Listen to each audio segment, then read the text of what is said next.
తల్లిదండ్రులు పిల్లలతో గడిపే సమయం తగ్గిందా? సంపాదన ఎక్కువైపోయిన తర్వాత how much you invest on your child is important అని అనుకుంటున్నారా? పిల్లల్లో ఈ సోషల్ మీడియా లేదా స్క్రీన్ టైం ఎక్కువేయడం వల్ల అటెన్షన్ స్పాన్ తగ్గిందా? 4 వాళ్ళు పెరిగిన పరిస్థితుల వల్ల వాళ్ళకి ఏమైనా మానసిక సమస్యలు వస్తున్నాయి? మీ ఎక్సలెంట్గా అన్ని పాయింట్స్ ఆర్ వెరీ ఇంపార్టెంట్ అండి. అంటే ఈ యాటిట్యూడ్ పేరెంట్స్లలో నుంచి స్టార్ట్ అవుతూ ఉందన్నమాట. సో ఫోన్లు చూసేది ఎప్పుడు ఎక్కువ అవుతుంది? ఎప్పుడు మదర్ ఉండాల్సిన అవసరం లేదు, ఉండలేకపోవచ్చు, కానీ స్పెండ్ చేసే టైంలో క్వాలిటీ టైం ఉండాలి. తినే ఆహారం ఎలా ప్రభావితం చేస్తుంది మానసిక ఆరోగ్యాన్ని? నేను ఇప్పుడు చెప్పిన మైక్రోబయాటం ఏమవుతుందంటే మనం ఫాస్ట్ ఫుడ్స్ తినడం వలన కనీసం ఇప్పుడు బాగా చదివే పిల్లల్ని బయట తీసుకెళ్ళి కూరగాయలు తీసుకొని రా అని డబ్బులు ఇచ్చినా కానీ భయపడతారు కొంతమంది. వాళ్ళ సమస్యను గుర్తించి పరిష్కరించడమే రా. మనం ఫెయిల్ అవుతున్నామండి. ఎక్కడ ఈ పిల్లలకి టీచరు యూజ్ చేయదని ఫోన్ తీసుకున్నందుకు బహిరంగంగా పోయి చెబుతున్న కొట్టిన సంఘటన జరిగింది. అంటే అటువంటి ఎక్స్ట్రీమిస్ట్ స్టెప్స్ ఇప్పుడు ఆ జీవితాన్ని నాశనం చేస్తారు. కరెక్ట్. మీరు ఎటువంటి సూచనలు ఇస్తారు వాళ్ళు? ఇప్పుడు ఆ చైల్డ్ పోయి కొట్టున్నారు అని అంటే ప్రాబబ్లీ ఆ ఫోన్ చూస్తున్నారు అని అంటే యూ కెన్ సే స్కూల్లో ముఖ్యంగా కౌమార దశకు వచ్చిన తర్వాత ఆ టైంలో ఉన్న అట్రాక్షన్స్ కావచ్చు, అవి తప్పిదారులో వెళ్లకుండా చేయాలంటే సో ఇటు పిల్లలకి అటు తల్లిదండ్రులకు మీరు ఇచ్చే టిప్స్ ఏంటి? ఆ సెక్స్ ఎడ్యుకేషన్ అనేది వాళ్ళకి వాళ్ళ ఫ్రెండ్స్ ఏదో చెప్పడము, లేకుంటే ఏమైనా వీడియోస్ చూడటము, ఇలాంటివి ఆ టీనేజ్లో ఆ స్ట్రాంగ్ వీడియోస్ చూసినప్పుడు వీళ్ళకి ఎటువంటి వారితో ఫ్రెండ్షిప్ చేయాలి, ఎటువంటి వారిని మనం దూరం పెట్టాలి? సెలెక్షన్ ఆఫ్ ఫ్రెండ్స్ అనేది అది.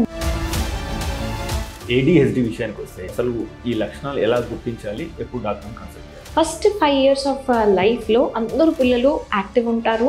అన్నీ మనము హైపర్ ADHD కిందికి రాదు, ఓకే. కానీ ఇప్పుడు ICMR గైడ్లైన్స్ ప్రకారం almost 7% of people suffering with ADHD అని చెప్పి మన గణాంకాలు చెప్తున్నాయి. సో వీళ్ళ విషయంలో తల్లిదండ్రులు పాటించాల్సిన సూత్రాలు ఏంటి? టాప్ 5.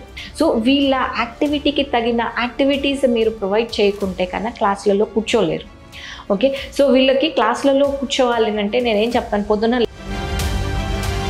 అంటే ఇప్పుడు WHO స్టడీస్ ప్రకారం ఇద్దరిలో కూడా 2.5% పీపుల్కి ADHD ఉందని.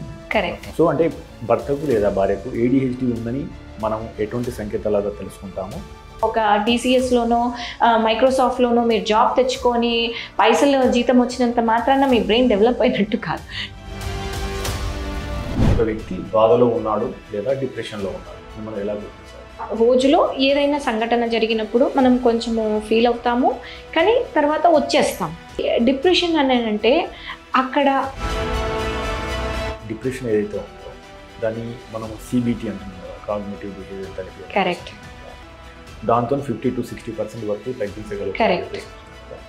సో ఇది సెల్ఫ్గా CBTని ఉపయోగించి వాళ్ళు స్వతహాగా దాని నుంచి ఎలా బయటపడాలంటే 50-60% బెటర్ అవుతారు అనేది ఎందుకు అంటే మానసిక ఆరోగ్యం కోసం టాప్ 5 చేయాల్సినవి ఏంటి, టాప్ 5 చేయకూడదు ఏంటి? కొంతమందికి నచ్చొచ్చు, నచ్చకపోవచ్చు. రీల్స్ చూడడం అనేది కూర్చొని మీరు పాసివ్గా కంటెంట్ ఇది చేసేది. WHO యాక్టివిటీస్ ఏం చెప్తారు, 1 weekలో 150 minutes.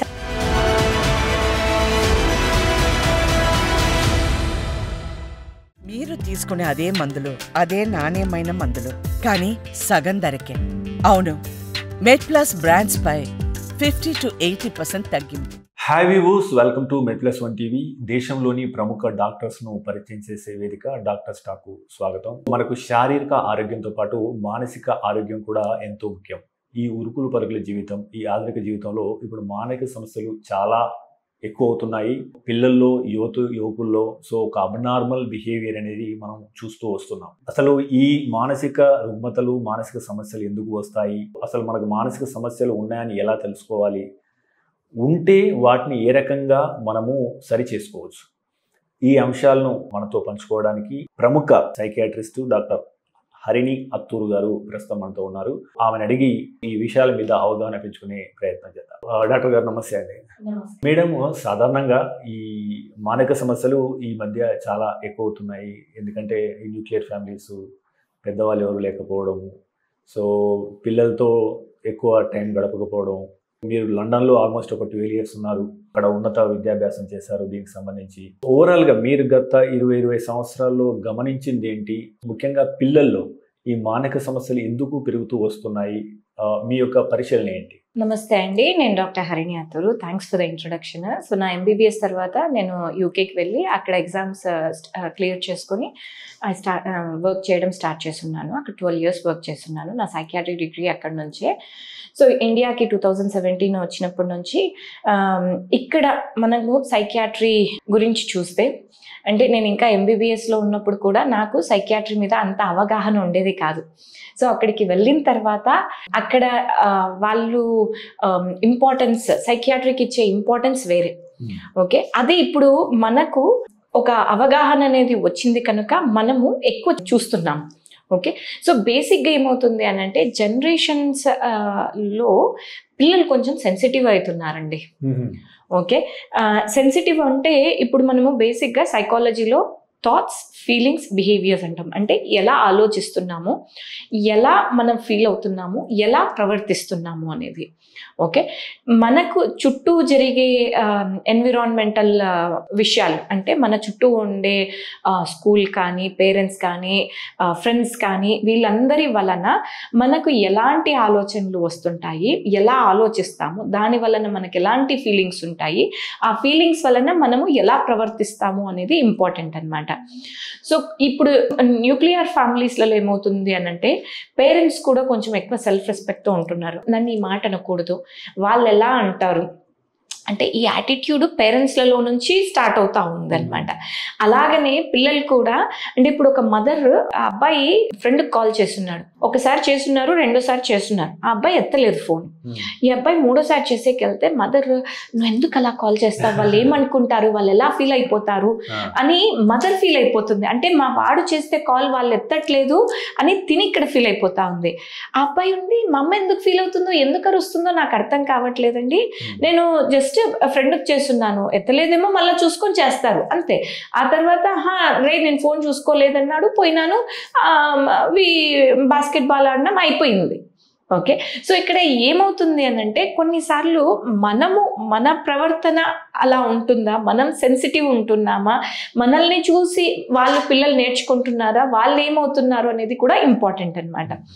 ఇలా పిల్లలు ఎక్కువ మటుకు దే లెర్న్ బై ఇమిటేషన్. అంటే పెద్దవాళ్ళు ఎలా ఉంటారో పిల్లలు కూడా అలాగే నేర్చుకుంటారు. ఫాదర్ తీసుకొని వచ్చి అబ్బాయి కొంచెం ఫోన్ ఎక్కువ చూస్తున్నాడు మేడం అని చెప్పున్నారు. అబ్బాయిని అడిగితే ఎక్కడ ఫోన్ చూస్తున్నాను, రాత్రి మమ్మీనే చూస్తుంది యూట్యూబ్ అంతా, నాకు ఇవ్వట్లేదు అని. అంటే ఇక్కడ ఏమర్థం అవుతుంది, పేరెంట్స్ ఎలా చేస్తారో పిల్లలు అలా నేర్చుకుంటారు, చేస్తారు. ఓకే, ఈ ప్రాసెస్లో పిల్లలు కూడా సెన్సిటివ్ అయిపోతున్నారు. అంటే ఇంకేం మార్పులు జరిగినాయి మేడం? అంటే ఇప్పుడు గత 20 సంవత్సరాల్లో అంటే తల్లిదండ్రులు పిల్లలతో గడిపే సమయం తగ్గిందా, లేదా అంటే సంపాదన ఎక్కువైపోయిన తర్వాత how much you invest on your child is important అని అనుకుంటున్నారా? 3, పిల్లల్లో ఈ సోషల్ మీడియా లేదా స్క్రీన్ టైం ఎక్కువడం వల్ల అటెన్షన్ స్పాన్ తగ్గిందా? 4, వాళ్ళు తినే ఆహారం కలుషితమైన ఆహారం లేదా వాళ్ళు పెరిగిన పరిస్థితుల వల్ల వాళ్ళకి ఏమైనా మానసిక సమస్యలు వస్తున్నాయా? అంటే గత 20 సంవత్సరాల్లో మారిన పరిస్థితులు ఏంటి, అది వాళ్ళ యొక్క మానసిక ఆరోగ్యం మీద ఎట్లా ప్రభావం చూపుతూ వస్తుంది?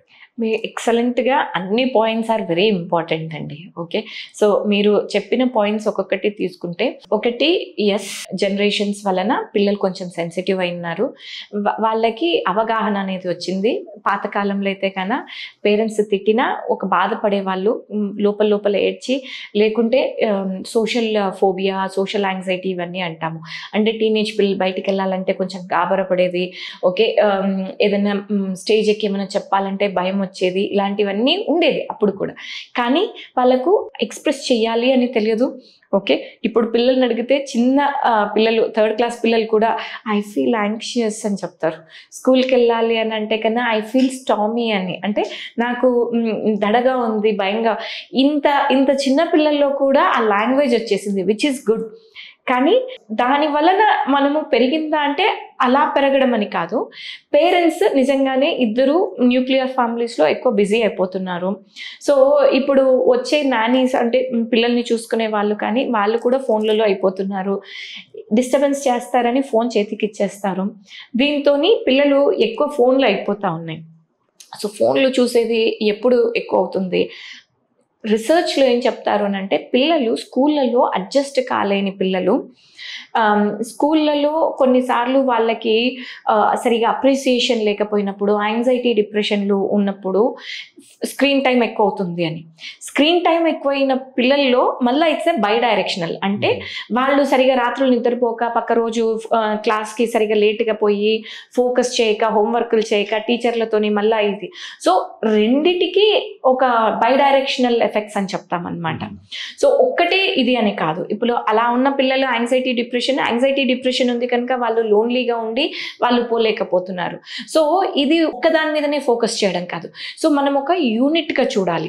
చైల్డ్ని ఒక్కటే కాకుండా చైల్డ్ చుట్టూ ఉన్న పేరెంట్స్ని, వాళ్ళ చుట్టూ ఉన్న ఎన్విరాన్మెంట్ని, సో మొత్తం ఒక సిస్టమ్ లాగా ఫోకస్ చేస్తేనే we can get to that అనమాట. Okay, so that's about the screening time. దాంట్లో లేయర్స్, అసలు ఎందుకు ఈ స్క్రీనింగ్ టైం వస్తుంది, ఏమవుతుంది, ఎందుకు ఆ చైల్డ్ లోన్లీ ఫీల్ అవుతున్నారు. ఓకే, ఇప్పుడు ఏమీ లేకున్నా కూడా లోన్లీ ఫీల్ అవ్వచ్చు. అంటే కొన్ని జెనెటిక్ ఉండొచ్చు, జెనెటిక్గా వాళ్ళకి యాంగ్జైటీ డిప్రెషన్స్ అనేటివి ఉండొచ్చు. మనం బయోసైకోసోషల్ మోడల్ మాట్లాడతాం అనమాట. ఎప్పుడైనా కానీ నాకు వచ్చిన చైల్డ్ ఎక్కడి నుంచి ప్రాబ్లం వస్తుంది అంటే, జెనెటిక్గా వాళ్ళ ఆ ఎక్స్పోజర్ జీన్స్ వలన వాళ్ళు అలాగా ప్రజెంట్ అవుతున్నారా, లేకుంటే వాళ్ళ థింకింగ్ విధానాలు అలాంటివా, లేకుంటే సోషల్ ఎన్విరాన్మెంట్ అలాంటిదా. సో ఈ 3 చూస్తే 3 నుంచి కూడా మీరు చెప్పినట్టు సోషల్ ఎన్విరాన్మెంట్ ఇది, పేరెంట్స్ ఎలా చేస్తున్నారు. ఓకే, ఇప్పుడు బయాలజికల్ వచ్చేసరికి వాళ్ళు తినే ఫుడ్, దీని నుంచి కూడా ఉండొచ్చు. సైకలాజికల్ వచ్చేసి వాళ్ళ రెసిలియన్స్, వాళ్ళు ఆలోచించే విధానాలు, నాకేమీ రాదు, నన్ను ఎవరు పట్టించుకోరు, నన్ను ఎవరు ఇంపార్టెన్స్ ఇవ్వరు, నేను నాట్ లవ్డ్ చైల్డ్, అటాచ్మెంట్ ఇవి అని చెప్తామన్నమాట. చిన్నప్పటి నుంచి వాళ్ళకి నేనున్నాను, చిన్నప్పటి నుంచి కూడా ఇది ఉంటేనే ఆ పిల్లలు కూడా కొంచెం హెల్తీగా ఉంటారనమాట సైకలాజికల్గా. అంటే ఇప్పుడు మంచిగా మదర్, అంటే ఎప్పుడు మదర్ ఉండాల్సిన అవసరం లేదు, ఉండలేకపోవచ్చు, కానీ స్పెండ్ చేసే టైంలో క్వాలిటీ టైం ఉండాలి. ఓకే, అటాచ్మెంట్ ఇష్యూస్ అని చెప్తామన్నమాట. ఇప్పుడు వాళ్ళకి ప్రతి ఒక్క చైల్డ్కి ఒక మంచి అటాచ్మెంట్ ఫిగర్, మదర్ కాకపోయినా అమ్మమ్మలు, తాతలు, వాళ్ళు కూడా కొన్ని ఎప్పుడైనా కానీ ఒక మనిషికి ఐఎమ్ బీయింగ్ లవ్డ్, నన్ను ఒకళ్ళు ప్రేమిస్తున్నారు, నేను ఒకళ్ళ కోసం బతకాలి, నేను ఒకళ్ళని ప్రౌడ్ చేయాలి, ఓకే, నేను మంచిగా చదివి నేను ఇది చేయాలి, అలా ఉంటే ఓకే వాళ్ళకు కూడా ఒక మోటివేషన్ ఉంటుంది. అలాంటి ఫిగర్లు లేకపోయినప్పుడు కూడా ఈ సైకలాజికల్గా వాళ్ళు నేనంటే ఎవరికి ఇష్టం లేదు, నన్ను ఎప్పుడు తిడుతుంటారు, నేను ఎవరికి అవసరం లేదు, నేను ఎవరికి అక్కర్లేదు, ఇలాంటి నెగటివ్ థాట్స్లోకి వెళ్ళిపోయినప్పుడు ఇంకెందుకు జీవితం, నేను పోయినా ఎవరికి నష్టం లేదు, నేను లేకపోయినా ఎవరు బాధపడరు, వాళ్ళ నుండి నేను ఎందుకు ఇబ్బంది పడి, ఇలాంటి థాట్స్ ఇట్స్ నాట్ హెల్తీ. తినే ఆహారం ఎలా ప్రభావితం చేస్తుంది మానసిక ఆరోగ్యాన్ని? ఇప్పుడు గట్ బ్రెయిన్ యాక్సెస్ అంటాం. ఓకే, గట్లో కొన్ని మైక్రోబయాటా, అంటే అక్కడ కొన్ని మైక్రో ఆర్గానిజమ్స్ ఉంటాయి అన్నమాట. అవి మన బ్రెయిన్ని ఎఫెక్ట్ చేయగలవు. అంటే మనము గట్ ఫీలింగ్ అని అంటాము, అది ఉట్టిగా అనడం కాదు, అది వాస్తవం. అది ఏమి అని అంటే, ఇప్పుడు రీసెర్చ్లో ADHD పిల్లలు, ఆటిజం పిల్లలు, స్కిజోఫ్రీనియా, బైపోలార్, ఇలాగా అన్ని దాంట్లలో కూడా people are trying to understand అసలు ఏమవుతుంది. ఎప్పుడు బ్రెయిన్లో ఒకటే మనం పోయి కెమికల్స్ చేంజ్ చేయొచ్చా, లేకుంటే ఈ గట్ నుంచి ఆ బ్రెయిన్ సిగ్నల్స్ చేంజెస్ వలన హ్యాపీ కెమికల్స్ అక్కడ కూడా అలాగా మ్యానిపులేట్ చేసేకి అవుతుందా అనేసి ఇప్పుడు రీసెర్చ్ ఇక్కడ గట్ మీద కూడా జరగడం అనేది జరుగుతుంది. ప్రోబయాటిక్స్ అంటాం. ఓకే, ఈ మైక్రోబయాటా అనేది ఒక బ్లూ ప్రింట్ లాంటిది. ప్రతి ఒక్క మనిషికి ఒక జీన్స్ ఎలాంటిదో ఇప్పుడు ఇలాంటి మైక్రోబయాటా అనేది ఉంటుందన్నమాట. సో అందరూ ADHD పిల్లల్ని చూస్తున్నారు, అందరూ యాంగ్జైటీ వాళ్ళను, అందరూ డిప్రెషన్ వాళ్ళను, కొన్ని స్ట్రాండ్స్ కొన్నిట్లో ఎక్కువ ఉన్నాయి, కొన్నిట్లో తక్కువ ఉన్నాయి. సో దీని వలన ఇలాగ జరుగుతుందా అనేది రీసెర్చ్ నడుస్తుందన్నమాట. నేను ఇప్పుడు చెప్పిన మైక్రోబయాటా ఏమవుతుందంటే మనం ఫాస్ట్ ఫుడ్స్ తినడం వలన అక్కడ గట్కి అంటే మన స్టమక్కి లైనింగ్ ఉంటుందన్నమాట. అవి ఎఫెక్ట్ అయినప్పుడు లీకీ గట్ అంటాం అనమాట. దాని నుంచి ఇన్ఫ్లమేషన్స్ రావడము, దాని నుంచి బ్రెయిన్కి కూడా ఇన్ఫ్లమేషన్స్ ఉండడం వలన కొన్ని చేంజెస్ వస్తున్నాయి అన్నమాట. సో ఈ చేంజెస్ వలన ఈ డిప్రెషన్ అనేది ఈ పర్సన్లో వస్తుందా, ఈ చేంజెస్ వలన యాంగ్జైటీ అనేది ఎక్కువ అవుతుందా అనే అవగాహనకి రీసెర్చ్లో జరుగుతూ ఉందన్నమాట. ఒకంత వరకు they are able to find out ఏవి ఇబ్బంది పడుతున్నాయి, ఏవి తక్కువ ఉన్నాయి. సో దానికి అనుగుణంగా ప్రోబయాటిక్స్ అనేటివి వేసుకోవడం వలన బెటర్ అవుతుందా అనేది ఒకటి. సో ఇవన్నీ ఒక ఎత్తు అయితే always healthy eating is best. విలువైన విశ్వసనీయమైన ఆరోగ్య సమాచారాన్ని అందించడానికి మనం MedPlus1 టీవీని ఏర్పాటు చేశాం. అనతి కాలంలోనే మనం 3 లక్షలకు పైగా సబ్స్క్రైబర్లు, అదే రకంగా 7 కోట్ల వ్యూస్ను సాధించుకున్నాం. మీ సహకారానికి ప్రత్యేక ధన్యవాదాలు. అయితే మన ఛానల్ చూస్తున్న వారిలో ఇప్పటికీ 94% పైగా మంది సబ్స్క్రైబ్ చేసుకోకుండానే చూస్తున్నారు. మీకు తెలుసు, మనం దేశంలో ఉన్న టాప్ డాక్టర్ను ఇంటర్వ్యూ చేస్తూ వస్తున్నాం. అదేవిధంగా అమెరికాలో ఉన్న టాప్ డాక్టర్స్ని ఎంతో మందిని ఇంటర్వ్యూ చేయడం ద్వారా మనం తెలుగులో ఎంతో విశ్వసనీయమైన ఆరోగ్య సమాచారాన్ని ఇస్తూ వస్తున్నాం. సో ఇలాంటి ఇంటర్వ్యూలు మరిన్ని చేయడానికి మాకు అవకాశం ఇవ్వడానికి మీరు ఛానల్ని సబ్స్క్రైబ్ చేసుకోండి. అదే రకంగా ఈ ఛానల్ని సబ్స్క్రైబ్ చేసుకోవడం ద్వారా ఈ విలువైన సమాచారం ఏదైతే తెలుగులో ఉందో ఇది 10 మందికి చేరి వారికి కూడా ఉపయోగపడే అవకాశం ఉంటుంది. So please subscribe and watch MedPlus1 TV. చదువు అనేది ప్రాధాన్యత గల అంశము, కానీ చదివే జీవితం కాదు యాక్చువల్గా. కరెక్ట్. సాధారణంగా ఇప్పుడు ఎట్లా ఉంది అంటే, మీ పిల్లాడు ఏ స్కూల్, ఫస్ట్ క్వశ్చన్ ఏ ర్యాంక్లో వస్తాడు, రెండో క్వశ్చన్. సో వాళ్ళు 1, 2 చెప్తే ఓకే, కానీ 4, 5 చెప్పినా కానీ ఏడిచో లోకం, లేదా అతన్ని ఒక ముద్ర వేసి పక్కన పెట్టే కదా. 2 అంటే తల్లిదండ్రులు కానీ ఇటు టీచర్స్ కానీ, అంటే ఒక్కొరికి ఒక్కొక్క ఫేజ్ ఆఫ్ లెర్నింగ్ ఉంటుంది, వాళ్ళు ఒక్కొక్క స్పీడ్లో నేర్చుకుంటారు. సో అసలు సమస్య ఎక్కడ ఉన్నది, వారికి ఏ రకంగా చెప్పాలి అన్నది పక్కన పెడితే, టార్గెట్ ఓరియంటెడ్ ఇన్స్టిట్యూషన్స్ వచ్చిన తర్వాత బాగా చదివే వాళ్ళను రాకడం, సో వీళ్ళని ఒక ముద్ర వేసి పక్కన ఉంచడం అనేది జరుగుతున్నట్టు అనిపిస్తుంది యాక్చువల్గా. కరెక్ట్. సో దీనిపై మీ ఉద్దేశం ఏంటి? యాక్చువల్గా హోలిస్టిక్ డెవలప్మెంట్ అంటే ఏంటి, అసలు పిల్లలకి ఏం కావాలి అంటే వాళ్ళ డెసిషన్ మేకింగ్ కానీ, లేదా కనీసం ఇప్పుడు బాగా చదివే పిల్లల్ని బయట తీసుకెళ్ళి కూరగాయలు తీసుకొని రా అని డబ్బులు ఇచ్చినా కానీ భయపడతారు కొంతమంది. So what is holistic development? యాక్చువల్గా పిల్లల్లో ఏం కావాలి? సో తల్లిదండ్రులు కానీ టీచర్స్ కానీ వాళ్ళ సమస్యను గుర్తించి పరిష్కరించడం ఎలా? కరెక్ట్ అండి, మీరు అన్నది కరెక్ట్, వాస్తవం. మా పిల్లల్ని బయటికి పంపిస్తే డబ్బులు ఇచ్చి ఎంత వస్తుందో ఇవి మ్యాథమెటికల్గా నంబర్ చెప్పమంటే చెప్తారేమో, కానీ అది ఒక ప్రాక్టికల్గా చేసేటప్పుడు కొంచెము ఇబ్బంది పడుతున్నారు. సో స్కూళ్ళలో మీరు అన్నట్టు ఏమవుతుంది అని అంటే, స్కూళ్ళల్లో ఎక్స్పెక్టేషన్స్ ఎక్కువ అవుతున్నాయి. ఓకే, కొన్నిసార్లు పేరెంట్స్ మా పిల్లలు ఇది చదువుతున్నారు, ఇలా ఉన్నారు, మా ఇంట్లో అంటే పిల్లలకి చెప్పడం, మా తాత ఇలా చేస్తున్నారు, మా నాన్న డాక్టర్, నేను డాక్టర్ అని అంతవరకు వదిలేస్తున్నారు. అంటే ఇంప్లాయిడ్ మీనింగ్స్ కొన్ని ఉంటాయి. సో దాంతో పిల్లలు ఎక్కువ స్ట్రెస్ పడుతున్నారు. అంటే పాపం కొంత పిల్లలు వచ్చి ఆమె black mole in the house అంటే, నేను ప్రాపర్ చదవలేని వాడిని ఇంట్లో, ఓకే, మిగతా అందరూ బాగైనారు అనేసి. నేనేం చెప్తానంటే, ప్రతి ఒక్క చైల్డ్కి ఒక క్రియేటివిటీ ఉంటుంది, ఒక డొమైన్ అంటే ఒక ఏరియాలో ఒక స్కిల్ అనేది ఎక్కువ ఉంటుంది. మనం ఫెయిల్ అవుతున్నామండి, ఎక్కడ ఈ పిల్లలకి ఏమి ఇవ్వాలి అనేది మనకు తెలియట్లేదు. అందరూ చదవమంటే చదవలేరు. అది ఒక జంగల్లో అన్ని యానిమల్స్కి రేస్ పెట్టినప్పుడు ఫిష్ మాత్రం వెళ్ళలేదు, బికాస్ దానికి స్విమ్మింగ్ వచ్చు. మీరు పెట్టిన రేస్ రాదు. నాకు వచ్చే పిల్లలు ఎంతసేపు ఉన్నా మా వాడు బయట గ్రౌండ్లో ఆడమంటే పొద్దున్న నుంచి రాత్రి వరకు ఆడతాడు, కానీ చదవమంటే చేయలేడు.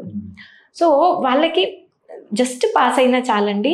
ఆ అబ్బాయికి గేమ్ సిస్టమ్ అయితే, స్పోర్ట్స్లో వెళ్తే ఒక PE టీచర్ అయినా కానీ నెలకి is earning, that should be good. So తను ఎక్కడ రోజు మార్నింగ్ లేసి you should be happy to go to work, అంటే పొద్దున్న లేవగానే నాకు నా వర్క్కి వెళ్ళాలి, ఓకే, ఆ హ్యాపీనెస్తో వెళ్ళాలి. చిన్నప్పటి నుంచి కూడా మనం ట్రైన్ చేసేటప్పుడు వాళ్ళని చూడు వీళ్ళని చూడు అని కంపారిజన్ చేసేటప్పుడు ఏమవుతుందంటే, వాళ్ళకు వచ్చిన స్కిల్స్, వాళ్ళు గుడ్ కమ్యూనికేషన్లో ఉండొచ్చు. సో ఇలాగా వీళ్ళు డెవలప్ కాలేకపోతారు. ఓకే, యాంగ్జైటీస్ ఎక్కువైతాయి. నేను చెప్తున్నాను చూడండి, ఆ బయోసైకోసోషల్ మోడల్లో ఆ psychological thoughts I'm not good enough. Okay, I'm not good enough అనే మాట వచ్చేస్తే సెల్ఫ్ ఇమేజ్, సెల్ఫ్ కాన్ఫిడెన్స్ చాలా ఎక్కువ ఎఫెక్ట్ అయిపోతుంది. అది రిపుల్ ఎఫెక్ట్ అంటాం, అంటే స్పైరలింగ్ డౌన్. నేనేం చేయలేను, సో నేను చేసినా వేస్ట్. దానివలన వాళ్ళు ప్రొడక్టివిటీ, వాళ్ళ ఫోకస్ అనేది తగ్గిపోయి అలా డౌన్ ఉన్నప్పుడు ఏమవుతుంది, ఓవర్ ఈటింగ్ అనేది ఒకటే వస్తుంది, కంఫర్ట్ ఈటింగ్. ఓకే, అంటే బ్యాడ్ హ్యాబిట్స్లోకి వెళ్ళిపోతారు. స్మోకింగ్, డ్రింకింగ్, లేకుంటే ఈ స్క్రీన్ టైమ్, లేకుంటే కొంచెం బ్యాడ్ ఫ్రెండ్స్. ఎక్కడ వాళ్ళకి ఇవన్నీ కాకుండా అంటే అవన్నీ ఎస్కేప్ మెకానిజమ్స్ అంటాము. ఈ ఎస్కేప్ మెకానిజమ్స్ ఎక్కువయ్యే కొద్ది పేరెంట్స్ ఏమనుకుంటారు, వీడు చదవట్లేదు, వీడు ఇవన్నీ బ్యాడ్ హ్యాబిట్స్లోకి వెళ్ళిపోతున్నాడు అని. బ్యాడ్ హ్యాబిట్స్ ఎందుకు వెళ్తున్నారు, వాళ్ళకి ఆ డోపమైన్ బస్ కావాలి. మీరు ప్రేస్ చేసి మీరు మంచిగా ఉన్నావు, యు ఆర్ డూయింగ్ గుడ్, కమాన్, నువ్వు ఏం చేయాలనుకుంటున్నావు, ఇలా మీరు డోపమైన్ స్టిమ్యులేటింగ్గా మాట్లాడండి, వాళ్ళకి కావాల్సినవి ఇస్తే కన్నా ఈ బ్యాడ్ హ్యాబిట్స్లో ఎందుకు చూసుకునేకెళ్తారు. So it's like a vicious cycle. Parents ఎప్పుడు చదువు అని అంటారు, నాకు అసలు ఇష్టం లేదు. ఏం చేస్తారు, పొద్దున్న నుంచి క్లాస్లో కూర్చుంటారు, వాళ్ళకి ఫోకస్ చేయడం రాదు. ఓకే, ADHD ఇట్లాంటివి ఉన్న పిల్లల్లో ఫోకస్ రాదు. పిల్లోడు సరిగా చదవట్లేదు, మళ్ళీ ఈవినింగ్ వచ్చిన తర్వాత మళ్ళీ ట్యూషన్కి పంపిస్తారు. సో ఏదైతే వద్దనుకుంటారో మీరు అదే చేపిస్తుంటే పిల్లలు ఏం చేస్తారండి, నాకు వద్దు అన్నా కూర్చోబెడుతున్నారు అనేసి. So we're not understanding kids. వాళ్ళకి లాంగ్వేజ్ మనం అర్థం చేసుకోవట్లేదు, వాళ్ళకి ఏం కావాలో చూడటం లేదు. ఓకే, అంటే వాళ్ళకి రియల్ లైఫ్ స్కిల్స్ రావాలంటే మీరు ఏం సూచిస్తారు? సో రియల్ లైఫ్ స్కిల్స్ కావాలి అంటే వాళ్ళకు దేంట్లో ఇష్టము. కొన్నిసార్లు కొంత పిల్లలకి వాళ్ళకి ఏమి ఇష్టమో ఇంకా తెలియదు. 20s వచ్చినా కానీ ఇప్పుడు రిసర్చ్లో ఏం చెప్తున్నారండి, 24 years వచ్చే వరకు కానీ మీ బ్రెయిన్, మీ హయ్యర్ బ్రెయిన్ ఉంటుందన్నమాట, అది ఇంకా ఫుల్లీ డెవలప్డ్ ఉండదు. ఓకే, 10-11 yearsలో లింబిక్ సిస్టమ్ ఒకటే డెవలప్ అవుతుంది. మీకు సెక్షువల్గా బాడీ ప్యూబర్టీకి వచ్చేస్తుంది. So body will be expose to pubertal hormones. Limbic system mature అవుతుంది, అంటే మీ అమిగ్డలా, మీ హైపోథలామస్, ఇవన్నీ నాకేం కావాలి, నేనేమి. సో టీనేజ్లో ఐఎమ్ దిస్, ఐఎమ్ దట్ అని అనుకుంటారు, నాకు అన్నీ తెలుసు అనుకుంటారు. సో వాళ్ళకి ఎమోషన్స్ అనేది తెలుస్తున్నాయి, కానీ హయ్యర్ బ్రెయిన్లో ఫ్యూచర్లో ఏమవుతుంది అని వాళ్ళు మాటల్లో ఆ వర్డ్స్ యూజ్ చేస్తారు, కానీ వాళ్ళకి నిజంగా living in to the future అనేది వాళ్ళకి అంత అర్థం కాదు. కొందరు పిల్లలు మెచ్యూర్ ఉంటారు, మా వాడు చాలా మెచ్యూర్ అని, మంచిదే. ఆ మెచ్యూర్ ఉన్న పిల్లల్లో ఏమవుతుందంటే వాళ్ళు వాళ్ళ మదర్ని దేర్ మదర్. ఓకే, ఆ మదరింగ్ ఉంటుంది. ఫాదర్స్ అంటే వాళ్ళ ఎమోషనల్ దీన్ని వీళ్ళు అర్థం చేసుకొని ఇది చేస్తారు, కానీ వాళ్ళు వాళ్ళ చైల్డ్హుడ్ని మిస్ అయినట్టు. ఓకే, ఆ నాటీ పనులు అవన్నీ చేస్తేనే కొంచెం హ్యాపీ, లేకుంటే 20sలో 30sలో పోయిన తర్వాత ఇంకేముంది లైఫ్ అనేది కొంచెము దే ఫీల్ వెరీ, అంటే ఏమీ ఎంజాయ్ చేయలేదు, ఇంతే నా లైఫ్, మొనోటోనస్ అయిపోయి. ఓకే, అప్పుడు 30-40sలో దే ఫీల్ ఇంకేం చెయ్యాలి అనేసి. మీరు 21 years బీటెక్ అయిపోయి ఒక TCSలోనో మైక్రోసాఫ్ట్లోనో మీరు జాబ్ తెచ్చుకొని పైసలు జీతం వచ్చినంత మాత్రాన మీ బ్రెయిన్ డెవలప్ అయినట్టు కాదు. 24 years వరకు కానీ ఫుల్ మెచ్యూరిటీ రాదు అనేసి ఉంటుంది, ఎంతో కొంత మెచ్యూరిటీ వస్తుంది. ఓకే, కానీ ఫుల్ అవగాహన అనేది ఆ స్టడీస్ ఏం చెప్తున్నాయి, దే హ్యావ్ టేకెన్ లాంగిట్యూడ్, అంటే మొత్తము డెవలప్మెంటల్ ఇయర్స్ ఎట్లా ఉంటుంది అని. ఇంతకుముందు 5 years అన్నారు, ఇంతకుముందు 16 అన్నారు, 18 అంటున్నారు, ఇవన్నీ మనం పెట్టుకున్న ఇవి. కానీ బ్రెయిన్ ఎంత డెవలప్ అవ్వాలి, అది 24 years, అంటే మనం ఆ టైం ఇవ్వాలి. ఓకే, ADHD ఇట్లాంటి వాళ్ళలో చూస్తే +2 years అని చెప్తాము, అంటే they may be bit slower than the peer groups. దాంతో మనం డిసైడ్ అయిపోలేము. ఓకే, కొంత పిల్లలకి మనము IQ బాగుంది, ఓకే, అందరూ బాగున్నట్టు చూస్తుంటాము, కానీ రేపొద్దున పెద్దగా ఈ కాలేజ్లో, యూనివర్సిటీలో, వర్కింగ్ స్పేసెస్లో, మ్యారిటల్ లైఫ్లో వెళ్తే అంతే సక్సెస్ఫుల్ అనిపించకపోవచ్చు. ఓకే, సైంటిస్టులు they wanted to understand what is happening to this children. It's not IQ, it's EQ. IQ ఈ బుక్స్ ఇవ్వండి, ఇవన్నీ చదివేసుకుంటారు, ఓకే, అన్నీ వచ్చేస్తాయి, అది కాదు. EQ అంటే ఎమోషనల్ కోషెంట్, ఏమీ తెలియకుండా బతకడం అనేది కావాలి. అంటే most of the company founders are they have very good EQ. అంటే అందరూ చదువుతూనే కాదండి, చదవకున్నా నేను ఎలా బతకాలి అంటే వాళ్ళకి కొన్ని సెట్ బ్యాక్స్ ఉంటాయి స్కూళ్ళలో. ఓకే, ఎక్కడో 20th ర్యాంక్ వచ్చి ఉంటుంది, ఫస్ట్ ర్యాంక్ రాలేదు, ఇట్స్ ఓకే అనుకుని ఉంటారు. ఇప్పుడు ఎక్కడన్నా ఫెయిల్యూర్స్ అయితే వీళ్ళు దే కాంట్ టేక్ ఇట్. పైకి పిరమిడ్ వెళ్ళే కొద్దీ కాంపిటీషన్ క్రీమ్ పీపుల్ వస్తూ ఉంటారు. ఎంబీబీఎస్లో కానీ ఇంకా ఎక్కడైనా కానీ అందరూ ఎంతో కొంత గోల్డ్ మెడలిస్ట్లే ఆ పైకి వస్తుంటారు. అక్కడ అందరూ గోల్డ్ మెడల్ కావాలంటే కుదరదు. సో రాకపోయినా నేను హ్యాపీగా ఉన్నానా, నాకేం కావాలి, నేను మేనేజ్ చేసుకోగలుగుతున్నానా, నా వర్క్ నేను చేసుకోగలుగుతున్నానా. ఓకే, సో ఆ ఈక్యూ ఎమోషనల్ కోషెంట్, నాకేం ఎమోషన్స్ అవుతున్నాయి, వేరే వాళ్ళు ఎలా ఆలోచిస్తున్నారు, వాళ్ళతో నేను ర్యాపో ఎలా ఉన్నాను, నా డాన్సింగ్ ఎలా ఉంది, my dancing is not actual dancing but it's like on the floor, వాళ్ళ కమ్యూనికేషన్ ఏమి, నేను వాళ్ళకి రీచ్ అవుట్ అవుతున్నానా. ఓకే, నేను ఇలా అని ఒక ఇమేజ్ క్రియేట్ చేసుకొని అది రిజిడ్గా ఉండి ఆ ఫిక్స్డ్ ఇది ఉంటే కన్నా వాళ్ళు బాధపడతారు, చుట్టూ ఉన్న వాళ్ళను బాధపెడతారు. మీరు తీసుకునే అదే మందులు, అదే నాణ్యమైన మందులు, కానీ సగం ధరకే. అవును, మెడ్ప్లస్ బ్రాండ్స్ పై 50 to 80% తగ్గింపు. సో డాక్టర్ గారు, అంటే ఇప్పుడు సాధారణంగా ప్రతి తల్లిదండ్రులు కోరుకునేది పిల్లల ప్రవర్తన బాగుండాలని చెప్పేసి. అంటే ఈ మధ్య కొన్ని సన్నివేశాలు చూస్తున్నాం, బహిరంగంగా టీచర్స్ని కొట్టడం. రెండు, వీళ్ళు కౌమార దశకు వచ్చిన తర్వాత వాళ్ళ యొక్క ఏదైతే అట్రాక్షన్స్ను క్యాచ్ చేసుకొని కొన్ని తప్పుడు నిర్ణయాలు తీసుకోవడం ద్వారా, అంటే ఇలాంటి ఎక్స్ట్రీమిస్ట్ ఏదో ఒక డెసిజన్ తప్పుడు బలహీన క్షణంలో తీసుకోవడం వల్ల వాళ్ళ జీవితాలు నాశనం అవుతున్నాయి. సో అంత దూరం వెళ్లకుండా ఉండాలంటే అటు పిల్లలకి ఇటు తల్లిదండ్రులకి మీరు ఎలాంటి సూచనలు ఇస్తారు? ఒక 30 years కింద చూస్తే టీచర్స్ అప్పుడు స్ట్రిక్ట్గా ఉండ్రి, కొడితేనే నేర్చుకుంటారు అనే కాన్సెప్ట్లో ఉండ్రి. కొందరు టీచర్స్లో కూడా కొన్ని సైకలాజికల్ ఇష్యూస్ ఉండొచ్చు. అంటే టీచర్ అంత అడ్రినలిన్ మీద ఉన్నప్పుడు కొన్నిసార్లు పిల్లల్ని కొంచెం ఎక్కువ కొట్టేసేయడము, లేకుంటే కొంచెము వాళ్ళకు కాంపిటీషన్స్లో నా స్టూడెంట్స్ బాగా ఉండాలి అని చెప్పేసి కొంచెం ఓవర్గా ఇది చేయడం అనేది ఉండొచ్చు.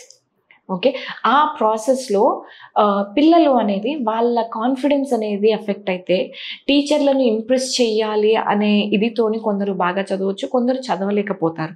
వాళ్ళకి అన్నీ ఉన్నా కూడా వాళ్ళు ఆ అప్ టు ద మార్క్ అనేది లేకపోవడం వలన నెగిటివ్ ఫీల్ అయ్యి ఇబ్బంది పడవచ్చు. కొందరు తల్లిదండ్రులు ఎవరైతే అలా టీచర్లను వెళ్ళి కొట్టడం అనేది జరిగింటదో వాళ్ళు బహుశా వాళ్ళ గతంలో అలాగా ఇబ్బంది పడి ఉండొచ్చు, బాధపడి ఉండొచ్చు. అంటే పిల్లలే కొడుతారు మేడం తల్లిదండ్రులు. రీసెంట్గా ఒక సన్నివేశం చూసినాము, బీటెక్ జస్ట్ 1 day బిఫోర్ అనుకుంటా, టీచరు ఆమె ఫోను యూజ్ చేయొద్దని ఫోన్ తీసుకున్నందుకు బహిరంగంగా పోయి చెప్పుతున్న కొట్టిన సంఘటన జరిగింది నిన్న. స్టూడెంట్ ఒకటే స్టూడెంట్ లేడీ. అంటే అటువంటి ఎక్స్ట్రీమిస్ట్ స్టెప్స్ ఇప్పుడు ఆమె జీవితాన్ని నాశనం చేస్తుంది. కరెక్ట్. సో వాళ్ళని మనం కాపాడుకునే ఎలా, సో వాళ్ళు అంటే ఎటువంటి లక్షణాలు ఉంటాయి, సో పేరెంటింగ్ టిప్స్ ఏంటి, మీరు కూడా పిల్లలు కూడా అంటే వాళ్ళు దే నో సంథింగ్, సో మీరు ఎటువంటి సూచనలు ఇస్తారు వాళ్ళకి? ఇండివిజువల్ కేసెస్ లాగా కొన్ని చూసేది ఉంటుంది, కొన్ని బ్లాంకెట్ అంటే అందరూ ఒకటే లాగానే అనుకునేకి కాదు. ఇప్పుడు ఆ చైల్డ్ పోయి కొట్టున్నారు అని అంటే ప్రాబబ్లీ ఆ ఫోన్ చూస్తున్నారు అని అంటే యూ కెన్ సే స్కూల్లో ఫోన్ తెచ్చుకొని అంత అడిక్టివ్గా ఉన్నారు అని అంటే వాళ్ళ స్టేట్ ఆఫ్ మైండ్ ఎలా ఉంది అనేది ఇంపార్టెంట్. ఈ మధ్యన పిల్లలకి సెల్ఫ్ రెస్పెక్ట్ అనేది ఉండాలి అని చెప్పేసి, ఇండివిజువాలిటీ ఉండాలి, వాళ్ళకి ఒక ఇది ఉండాలి అనే ప్రాసెస్లో వాళ్ళు టూ మచ్ ఏమంటారు ఈగోయిస్టిక్, అంటే ఒక టూ మచ్ బౌండరీ అయిపోతుంది. సో ఎవరు చెప్పలేరు. ఓకే, వాళ్ళు రిజిడ్గా అయిపోతున్నారండి. నేను ఇది అనేది ఆ ఫ్లెక్సిబిలిటీ అనేది ఉండట్లేదు. కొన్నిసార్లు పిల్లలు హార్మోనల్ ఎఫెక్ట్ అంటారా, లేకుంటే ఆ టీనేజ్లో వాళ్ళకి కొంచెం మూడ్ స్వింగ్స్ ఉంటాయి. ఓకే, కొంచెము డిప్రెషన్లోకి వెళ్ళేకి, కొన్నిసార్లు మూడ్ హైలోకి వెళ్ళేకి ఛాన్సెస్ ఉంటాయి. సో ఇప్పుడు టీచర్ కూడా దే ఆర్ 2 things. టీచర్ ఇలాంటి సంఘటనలు ఈ మధ్యన పిల్లలు ఎంత సెల్ఫ్ రెస్పెక్ట్ అయిపోతున్నట్టే, మీరు నాకు ఏమైనా ఫీడ్బ్యాక్ ఇవ్వాలి అనుకుంటే పక్కన క్లాస్లో పిలిచండి, అంటే క్లాస్ నుంచి పక్కనకి పిలిచి ఇది చెయ్యొద్దు ఇలాగా అనేది చెప్పాలి అనేది ఎక్స్పెక్ట్ చేస్తున్నాను. ఇప్పుడు ఐటీలో కూడా ఎంత తప్పు ఉన్నా ఏది ఉన్నా కానీ ఆ ఫీడ్బ్యాక్స్ అనేది వీళ్ళకు చాలా సెట్ బ్యాక్ లాగా అయిపోతూ ఉంది. సో అందరి ముందర ఇది చేసినప్పుడు ఆల్రెడీ వాళ్ళొక ఇమేజ్ అనేది ఉంటుంది, అందరి ముందర చేసినప్పుడు దే రిటాలియేట్, రివర్స్ అయిపోతారు. సో ఇప్పుడు మనము తప్పు ఎవరిది అని అంటే ఆ పరిస్థితిలో ఇప్పుడు చైల్డ్ చెప్పేది చైల్డ్ చెప్తుంది, మీరు నన్ను పక్కన పిలిచి అడగాల్సింట్రీ, నేను చెప్తుంటిని అందరి ముందర ఎందుకు. ఇప్పుడు which is like hurting for her as well. If you hurt my ego, I can hurt your ego. So కొన్నిసార్లు మనం కూడా అలా ఏం చెప్తున్నాము, ఏం చేస్తున్నాము అనేది మనం పేరెంట్స్కి కూడా నేను అదే చెప్తాను. ఇది చెయ్యి, ఇది చెయ్యొద్దు అని టూ మచ్ స్ట్రిక్ట్. కొందరు పేరెంట్స్ మరీ స్ట్రిక్ట్గా అసలు ఫోన్ టైమే ఉండదు, ఓన్లీ వీకెండ్స్ 1 hour 2 hours అన్నారనుకోండి, ఇట్స్ లైక్ వాళ్ళకి కేజ్డ్ అయిపోయినట్టు ఉంటుంది. అందరూ పేరెంట్స్ ఇస్తున్నారు కదా, మీరు మాత్రం ఇంత స్ట్రిక్ట్ ఎందుకు? ఆ సేమ్ స్టూడెంట్ అందరి క్లాస్లో కూడా అలాగే బిహేవ్ చేసి ఉంటుంది, కానీ ఈ టీచర్ క్లాస్లో మాత్రము ఇలాగయ్యింది. అంటే ఇప్పుడు మనము చెప్పడం తప్పు కాదు, చెప్పే విధానంలో మనం వేరేగా మార్చుకోవాలి. కొన్నిసార్లు అయినా అది తప్పని మనకు తెలుస్తున్నా మనము చెప్పే విధానంలో దట్స్ వాట్ నేను పేరెంట్స్ అందరూ వచ్చిన వాళ్ళకి చైల్డ్ ఇలా ఉన్నారండి, వాళ్ళని మార్చాలి అని అంటే మనం చైల్డ్ లాంగ్వేజ్ నేర్చుకోవాలి. వాళ్ళకి ఎలా చెప్తే వాళ్ళు వింటారు అనేది మనం నేర్చుకోవాలి. లేదు అని అంటే కన్నా ఇలాంటి ఇన్సిడెన్సెస్ అవుతాయి, which is not good for the teacher, not good for the child. ముఖ్యంగా కౌమార దశకు వచ్చిన తర్వాత తల్లిదండ్రులు ఒక భయం ఏంటి అంటే, నేను ఇన్ని రోజులు జాగ్రత్తగా పెంచుకున్న మా అమ్మాయి లేదా అబ్బాయి కూడా వీళ్ళు ఏమన్నా చేజారిపోతారా అన్న అనుమానం. వాళ్ళకు ఆ టైంలో వచ్చిన హార్మోన్స్ కావచ్చు, ఆ టైంలో ఉన్న అట్రాక్షన్స్ కావచ్చు, అవి తప్పిదారులో వెళ్లకుండా చేయాలంటే సో ఇటు పిల్లలకి అటు తల్లిదండ్రులకు మీరు ఇచ్చే టిప్స్ ఏంటి? ఇప్పుడు మనము ఫస్ట్ ప్యూబర్టీ దీని గురించి మనము చూసుకుంటే అసలు బయలాజికల్గా ఏమిది అనేది మనం ఒకసారి చూసుకుంటే first 10 years of the life అండి. అంటే పిల్లలు లేచి నిల్చుకునేది, నడిచేది, ఓకే, రన్నింగ్, ఇవన్నీ పెన్సిల్ పట్టుకొని రాయడము, ABCలు, అంటే ఇవన్నీ ఫౌండేషన్ ఇయర్స్. ఇప్పుడు 9, 10 ఇంతకుముందు ప్యూబర్టీ అంటే కన్నా 12 years, 13, 14, 15, 16 yearsకి ప్యూబర్టీ వస్తుంది, హార్మోన్స్ ఇదే అవుతున్నాయని. ఇప్పుడు ఈ జనరేషన్స్ అయ్యే కొద్దీ ఎర్లీ ప్యూబర్టీ వచ్చేస్తుంది. 8 years, 9 yearsకే కొంచెము అంటే సెకండరీ సెక్షువల్ క్యారెక్టర్స్ అంటాం అవన్నీ అపియర్ అవుతున్నాయి. 10, 11కి వచ్చేసరికి ప్యూబర్టీ హిట్ అవుతున్నాయి. సో ఏమవుతుంది అని అంటే ఈ ప్యూబర్టీ రావడము అనేది ఏమంటే హార్మోన్స్ స్టార్ట్ అయినట్టు. ఇప్పుడు బాడీలో చేంజెస్ వస్తున్నాయి, హార్మోన్స్ వస్తున్నాయి, కానీ మనము సైంటిస్టులు ఏం చెప్తున్నారు, 24 years వరకు కానీ వీళ్ళకి ఫుల్ మెచ్యూరిటీ ఉండదు.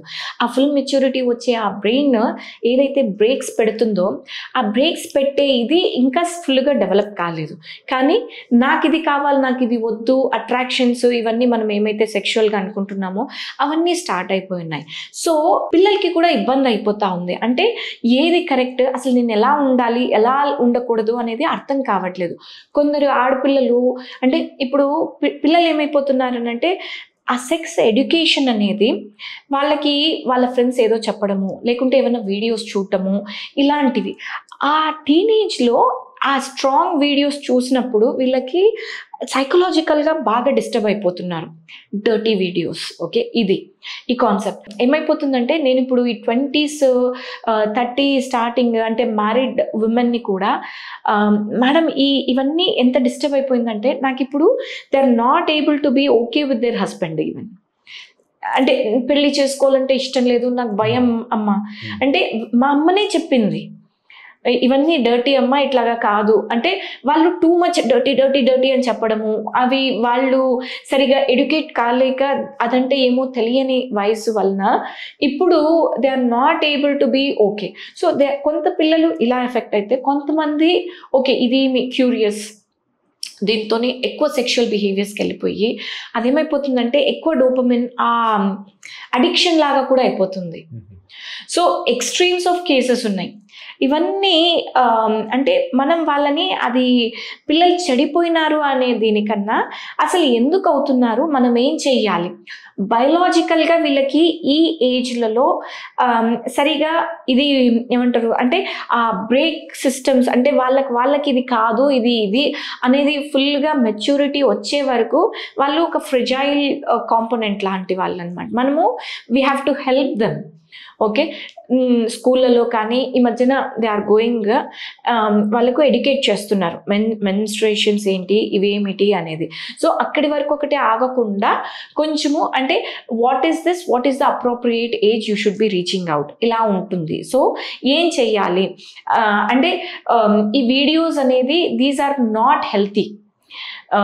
ఇప్పుడు ఆల్కహాల్ కొంతమంది తీసుకుంటారు, సోషల్ డ్రింక్ అనేది జస్ట్ 1 or 2 పెగ్స్ అప్పుడప్పుడు.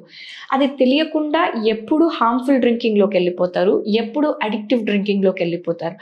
ఈ ప్రాసెస్లో వాళ్ళు బ్రేక్స్ ఎక్కడ మిస్ అవుతున్నారు. అలాగే ఈ నేర్చుకోవడం అనేది, ఇది పిల్లలు క్యూరియస్ ఉంటారు, ఈ నేర్చుకోవడం అనే ప్రాసెస్ ఎక్కడ మనము ఎక్కువైపోతుంది అనేది వాళ్ళకు ఆ అవగాహన అనే ఇది ఉంటే they will learn not to enter in to that. And even if they know అదొక ప్రాసెస్, ఇది మనకిప్పుడే కాదు ఎప్పుడు మనం రెడీ ఉంటాము అనేది ఒక సిస్టమాటిక్ లెర్నింగ్ అనేది అయితే దే విల్ అండర్స్టాండ్. పిల్లల విషయాన్ని పక్కన పెడితే పెద్దల్లో కూడా యాక్చువల్గా ఈ మధ్య కొన్ని ఇన్సిడెంట్లు జరుగుతున్నాయి. అంటే ఈ మధ్య గెట్ టుగెదర్ అని చెప్పేసి వెళ్ళి ఒక 30 సంవత్సరాల తర్వాత తిరిగి కలుసుకోవడం, ఆయనతో జీవితాన్ని కలిసి ఉండాలని చెప్పి సొంత పిల్లల్ని ఆ రకంగా చేయడము, లేదా అక్రమ సంబంధాలు కావచ్చు.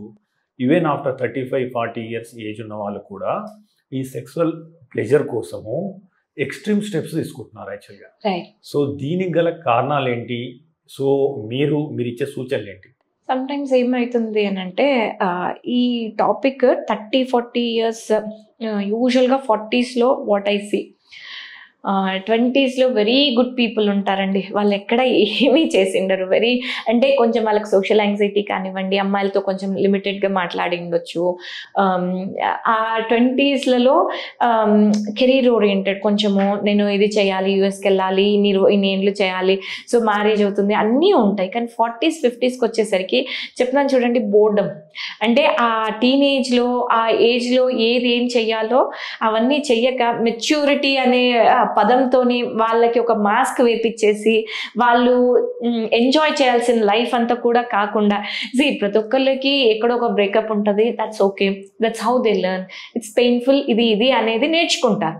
That's not wrong, it's a part of growing up. ఆ గ్రోయింగ్ అప్ స్టేజెస్ అన్నీ కూడా కాకుండా పర్ఫెక్ట్గా వచ్చేస్తే వాళ్ళకి 40sలో 50sలో అట్రాక్షన్ అనేది ఏమనేది అర్థం కాదు. సో అక్కడ వాళ్ళు ఇబ్బంది పడే ఛాన్స్ ఉంటుంది.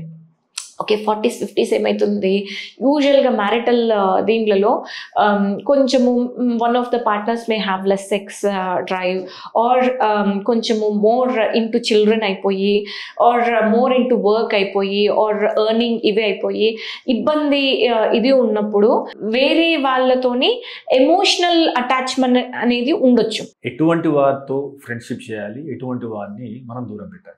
వెనకటి కాలంలో పిల్లలు ఆడుకునేకి వచ్చినా ఎవరు వస్తున్నారు, ఎవరితో ఫ్రెండ్షిప్ చేస్తున్నారు, వాళ్ళు కొంచెం ఎక్కువ గోల్ చేస్తాడు అబ్బాయి, మీ వలన మా అబ్బాయి చెడిపోతాడు, ఇలాంటివన్నీ. అంటే సెలెక్షన్ ఆఫ్ ఫ్రెండ్స్ అనేది అది న్యాచురల్గా చిల్డ్రన్కి ఉండాలి. మనం వాళ్ళని కూర్చోబెట్టి ఫ్రెండ్షిప్ చేయన్నా అది కానిది. Okay, so good habits bad habits అనే దీనికన్నా అలాంటి వాళ్ళతో ఎక్స్పోజ్ అయితేనే మనము మన ఈక్యూ బ్రాడర్ అవుతుంది, మన ఎమోషనల్ కోషెంట్ అందరితోనే ఎక్స్పోజ్ అయితే. ఇప్పుడు లిమిటెడ్గా ఉన్నారనుకోండి, హూ నోస్, రేపు మీరు జాబ్కి వెళ్ళినప్పుడు లేకుంటే యూనివర్సిటీకి యూఎస్కి వెళ్తారు, మీ రూమ్మేట్ ఎట్లా ఉంటారో, జాబ్కి వెళ్తారు, మీ సీనియర్ మీ జూనియర్ మీ కొలీగ్ ఎట్లుంటారో మనం చెప్పలేము. సో ఆ రెస్ట్రిక్షన్స్ అనేది అంటే మిక్సింగ్ విత్ ఎవ్రీవన్ అనేది ఇంపార్టెంట్. మీరు ఎవరిని బెస్ట్ ఫ్రెండ్గా సెటిల్ డౌన్ అవుతారు అనేది అది వాళ్ళ ఇంట్యూషన్, వాళ్ళ కనెక్షన్స్ ఉంటాయి అన్నమాట. సో వాళ్ళకి డోంట్ రెస్ట్రిక్ట్ దెమ్. అంటే యువకులుగా ఉన్నప్పుడు కానీ, కౌమార దశలో ఉన్నప్పుడు కానీ, అంటే కొంతమంది సెల్ఫిష్ ఉంటారు, కొంతమంది వేరే రకంగా ఉంటారు. That again is a different thing. అంటే మనము వల్నరబుల్, అంటే ఆ టీనేజ్ పిల్లలు కొంచెం వల్నరబుల్ ఉంటారు. కొంచెం 20s 30s ఎవరైతే సెక్షువల్ అఫెండర్స్ లాగా ఉంటారో they look out for this people. అంటే వీళ్ళు ఈజీ టార్గెట్స్ లాగా ఉంటారనమాట.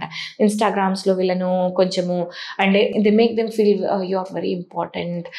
సమ్టైమ్స్ కొంత పిల్లలకి ఫ్రెండ్స్ అంత ఇంపార్టెన్స్ ఇవ్వరు, లేకుంటే ఇలాంటి పిల్లలు ఎవరైతే లోన్లీగా ఉంటారో దే మేక్ దెమ్ టార్గెట్ అనమాట. And they start making you are so good, మీతో మాట్లాడితే I feel very happy, you are very nice. అంటే దే ఫీల్ ఆ పాజిటివ్ ఇలాంటివన్నీ చెప్తూ ఉన్నప్పుడు యూ హ్యావ్ టు అండర్స్టాండ్ వాళ్ళ సెకండరీ గెయిన్ ఏమి. ఓకే, మీరు ఫ్రెండ్షిప్ చేసుకోవడంలో స్కిల్స్ అనేది ఉండాలి, కానీ అది ఎక్కడికి వెళ్తున్నారు, ఎంత డీప్కి వెళ్తున్నారు అనే ఆ నాలెడ్జ్ ఉండాలి. ఎవరు మనల్ని ఎట్లా యూజ్ చేసుకుంటున్నారు, అంటే ఏమి వాళ్ళ సెకండరీ గెయిన్, అంటే దాని నుంచి నేనేమి ఎఫెక్ట్ అవుతాను అనే ఒక థాట్ అయితే పిల్లల్లో ఉండాలి. ADHD విషయానికి వస్తే ఇప్పుడు అటెన్షన్ డిఫిషియన్సీ అండ్ హెచ్డి అంటే హైపర్ టెన్షన్ డిసార్డర్. సో ఇది యాక్చువల్గా పిల్లల్లో ఎక్కువ వస్తుంది అని చెప్పేసి అంటున్నాం కదా, అసలు ఈ లక్షణాలు ఎలా గుర్తించాలి, ఎప్పుడు డాక్టర్ని కన్సల్ట్ చేయాలి? ఇది ADHD అంటే attention deficit hyper active disorder. దీంట్లో 3 డొమైన్స్ అంటాం అన్నమాట. Attention, hyper activity, impulsivity. కొంత పిల్లల్లో యంగ్ ఏజెస్ అంటే చిన్నప్పుడు చాలా అల్లరున్నాడు ఇలా చెప్తుంటాం అనమాట. ఫస్ట్ 5 years ఆఫ్ లైఫ్లో అందరూ పిల్లలు యాక్టివ్ ఉంటారు. ఓకే, అన్నీ మనము ADHD కిందికి రాదు. ఓకే, కానీ ఈ పిల్లల్లో 6-7 years వచ్చిన తర్వాత కొంచెం ఒక డిగ్రీ ఆఫ్ కంట్రోల్ ఉంటుంది. అంటే సేఫ్టీగా ఏదన్నా ఎక్కడ ఎక్కేస్తున్నాను, కింద పడతాను, ఏం చేస్తున్నాను, ఇలాగా ఒక first 5 years of age developmental. 3 yearsకి కూడా కొంత పిల్లలు చాలా జాగ్రత్తగా ఉంటారు, కొంతమంది ఉండకపోవచ్చు. ఓకే, సో అలా కాకుండా ఇప్పుడు 6-7 yearsకి వచ్చిన తర్వాత కూడా రోడ్ క్రాస్ చేసేటప్పుడు అంటే సేఫ్టీ ఏమీ చూసుకోకుండా టక్మన్ చేసేసేయడము, లేకుంటే ఏం చేస్తున్నాము అని ఆలోచన లేకుండా చేసేసే పిల్లలు. ఓకే, ఎక్కువ హైపర్ యాక్టివ్ అంటే through out the day too much, అంటే ఒక గేమ్లో కూర్చోవాలి, బోర్డ్ గేమ్ ఉంటుంది, దాంట్లో కూర్చొని ఆడాలంటే కూడా వాళ్ళకి దే ఫీల్ రెస్ట్లెస్, అంటే ఉండలేరు అన్నమాట, కుదురుతున్నా కూర్చోలేరు. ఇప్పుడు డైనింగ్ టేబుల్ దగ్గర కూర్చోవాలి, లేకుంటే సినిమాకు వెళ్ళినా కూడా సినిమా ఫుల్గా చూడలేక బయటికి లోపలికి ఇది అయిపోతూ, అంటే ఇంట్రెస్టింగ్ ఉన్నా కూడా వీడియో గేమ్స్ అయినా కానీ ఉండలేని పిల్లలు కొందరు ఉంటారనమాట. స్కూల్లో అయితే ఇంకా ఇబ్బంది పడుతుంటారు, అంటే ఫోకస్ చేయాలి అని అంటే అక్కడ కూర్చోలేరు. ఈ పిల్లలు జస్ట్ హైపర్ యాక్టివిటీ, ఇంపల్సివిటీ కొంచెం పక్కన పెట్టేస్తే అటెన్షన్ అనేది చాలా ప్రాబ్లమాటిక్గా కనిపిస్తుంటుంది. అంటే టీచర్ చెప్తుంటుంది, స్టార్ట్ చేస్తారు, ఎక్కడో డ్రిఫ్ట్ ఆఫ్ అయిపోతారు, ఒక ఆలోచన ఇంకెక్కడో జోన్ అవుట్ అయిపోతారనమాట. టీచర్ చెప్పే నోట్స్ అందరూ రాస్తూ మధ్యలో గ్యాప్స్, ఎందుకంటే ఎక్కడికో వెళ్ళిపోయి ఉంటారు. ఇలా ఇబ్బందులు ఉన్న పిల్లల్లో కొన్నిసార్లు మనం ఏమంటాము, పిల్లలు నాటీ, అంటే కొంచెం అల్లరి ఎక్కువ, కొంచెం ఫోకస్ చేయడు, కొంచెం గట్టిగా మందలిస్తే సరిపోతుంది అనుకుంటాం. కానీ ఇలాంటి పిల్లల్లో ఇంతకు ముందు అది ADHD అనేది మనము గమనించుకోలేదన్నమాట. కొంత పేరెంట్స్కి ఇది ADHD మీరు అసెస్మెంట్ చెయ్యాలి అన్నా కూడా మా ఇంట్లో అందరు ఇలాగే ఉండరండి, అదేమీ కాదు, తగ్గిపోతుంది, అది అసలు ఇదే అని చెప్తారు. కానీ హైపర్ యాక్టివిటీ, ఇంపల్సివిటీ అనేది విత్ ఏజ్ కొంచెం కంట్రోల్కి వస్తాయి. ఓకే, కానీ అటెన్షన్ అనేది ఇబ్బంది పడతారు పిల్లలు. వాళ్ళు కావాలని చేస్తున్నారు అని కాదండి, అది నిజంగానే ఆ బ్రెయిన్ సర్క్యూట్స్, ఆ వైరింగ్ అక్కడ కొంచెం ఇబ్బంది ఉంది. మీరు ఇది గమనించాలి. ఇది నిజంగా వాళ్ళకి అసెస్మెంట్ అనేది కావాలి, వాళ్ళకి ఒక ట్రీట్మెంట్ అనేది కావాలి, లేకుంటే అన్నీ ఉన్నా కూడా దాంట్లో రాణించలేకపోతున్నారు పిల్లలు. ఇప్పుడు సాధారణంగా ఇప్పుడు ADHD అంటే ఇప్పుడు ICMR గైడ్లైన్స్ ప్రకారం almost 7% of people suffering with ADHD అని చెప్పి మనకు గణాంకాలు చెప్తున్నాయి. సో వీళ్ళ విషయంలో తల్లిదండ్రులు పాటించాల్సిన సూత్రాలు ఏంటి? టాప్ 5 వాళ్ళకి ఫస్ట్ ADHD ఉందా లేదా అనేది మనం చూసుకోవాలి. ఓకే, ఇది నేను ఇంతకుముందు చెప్పినట్టు అది స్క్రీన్ టైం నుంచి డిస్ట్రాక్షన్స్ వస్తున్నాయా, లేకుంటే చైల్డ్ యాంగ్జైటీ, డిప్రెషన్ వల్ల చదవలేకపోయి ఫోకస్ ఇష్యూస్ వచ్చి చేస్తున్నారా, లేకుంటే ఏమైనా ట్రమాటిక్ లైఫ్ ఈవెంట్స్ వలన ఎక్కువ ఓవర్ థింకింగ్లోకి వెళ్ళిపోయి, అంటే బాధపడుతూ అసలు ఎందుకు వస్తుంది, ఈ స్టడీస్ మీద ఫోకస్ ఎందుకు చేయలేకపోతున్నారు అనేది మనము ఫస్ట్ చూసుకోవాలండి. ఇప్పుడు అటెన్షన్ డెఫిసిట్ వలన అయితే కానా ఈ పిల్లలకి మామూలుగా మనము ఏమని చెప్తాము, మైండ్ఫుల్నెస్ మెడిటేషన్ అని చెప్తాము. కానీ పిల్లల్లో అది వాళ్ళు మైండ్ఫుల్గా కూర్చోవడం అనేది జరగదు. సో రీసెర్చ్ కూడా చేస్తున్నారు, స్టడీస్ చూస్తున్నారు. వీళ్ళకన్నా ADHD ఉన్న పేరెంట్స్ పిల్లల పేరెంట్స్లలో మైండ్ఫుల్నెస్ మెడిటేషన్లు చేయడం వలన వాళ్ళు ఫస్ట్ కామ్ డౌన్ అవుతున్నారు ఈ పిల్లల్ని హ్యాండిల్ చేసుకోవడంలో. Okay, that's very important. So parents ఇక్కడ ఈ పిల్లల్ని కంటైన్ చేయడం అనేది చాలా ఇంపార్టెంట్. వీళ్ళకుండే హై ఎనర్జీస్ ఇవన్నీ కూడా ఛానలైజ్ చేయాలి అని అంటే వాళ్ళు ఒక స్పోర్ట్స్ గేమ్స్లలో పెట్టాలి. వీళ్ళకి ఊరికే కూర్చో అంటే అస్సలు కూర్చోలేరు, వీళ్ళకు హై ఎనర్జీ ఉంటుంది. సో వీళ్ళ యాక్టివిటీకి తగిన యాక్టివిటీస్ మీరు ప్రొవైడ్ చేయకుంటే కన్నా క్లాసులలో కూర్చోలేరు. ఓకే, సో వీళ్ళకి క్లాసులలో కూర్చోవాలి అంటే నేనేం చెప్తాను, పొద్దున్న లేవడం కష్టం, వీళ్ళకి లేట్గా వస్తుంటారు, స్కూల్ బస్సులు మిస్ అవుతుంటాయి, తిట్టించుకుంటుంటారు, దీనివల్ల పేరెంట్స్ ఇద్దరు గొడవ పడుతుంటారు.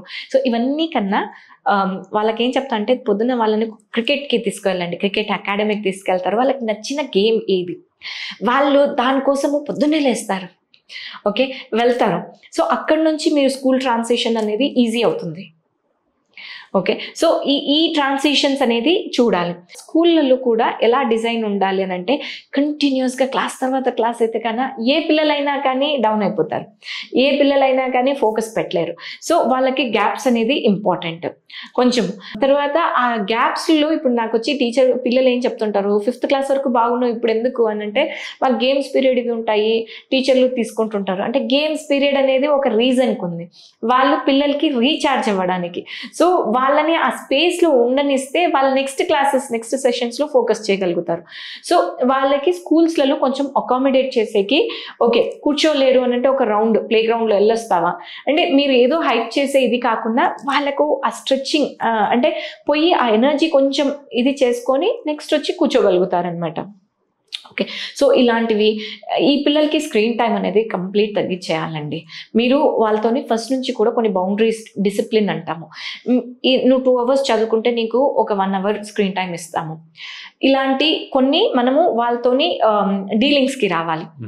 ఈ డీలింగ్స్కి వచ్చినప్పుడు ఒక్కొక్కసారి మీరు ఎక్కువ టైం ఇచ్చేసినారనుకోండి, so they will learn. Parent ఒకసారి రూల్ చేస్తారు, ఒకసారి రూల్ బ్రేక్ చేస్తారు, సో నేను కూడా రూల్ బ్రేక్ చేయొచ్చు అని. సో ఎప్పుడు కూడా మీరు చేసుకున్న డీల్లో అయితే బ్రేక్ రాకూడదు. సో మీరు 1 hour అని చెప్తే కన్నా 50 minutes నుంచే మీరు మీకు ఇంకొక 10 minutes ఉంది, వార్నింగ్ షాట్స్ ఇవ్వాలి. సడన్గా మీరు చేంజ్ అవ్వాలి అని అంటే వాళ్ళకు ఆ చేంజ్ అనేది ట్రాన్సిషన్ అనేది కష్టమవుతుంది. సో వీళ్ళని అర్థం చేసుకొని వీళ్ళు నీకు ఇంకొక 15 minutes ఉంది, నీకు ఇంకొక 10 minutes ఉంది, ఓకే అంటే వాళ్ళు ఇంకొక 1 minute మమ్మీ, ఒక 2 minutes మమ్మీ అని చెప్తూ ఉంటారు. సో ఈ ట్రాన్సిషన్స్ కూడా మనం చూసుకుంటూ చేస్తేనే వాళ్ళకి ఆ ట్రాన్సిషన్ వస్తుంది.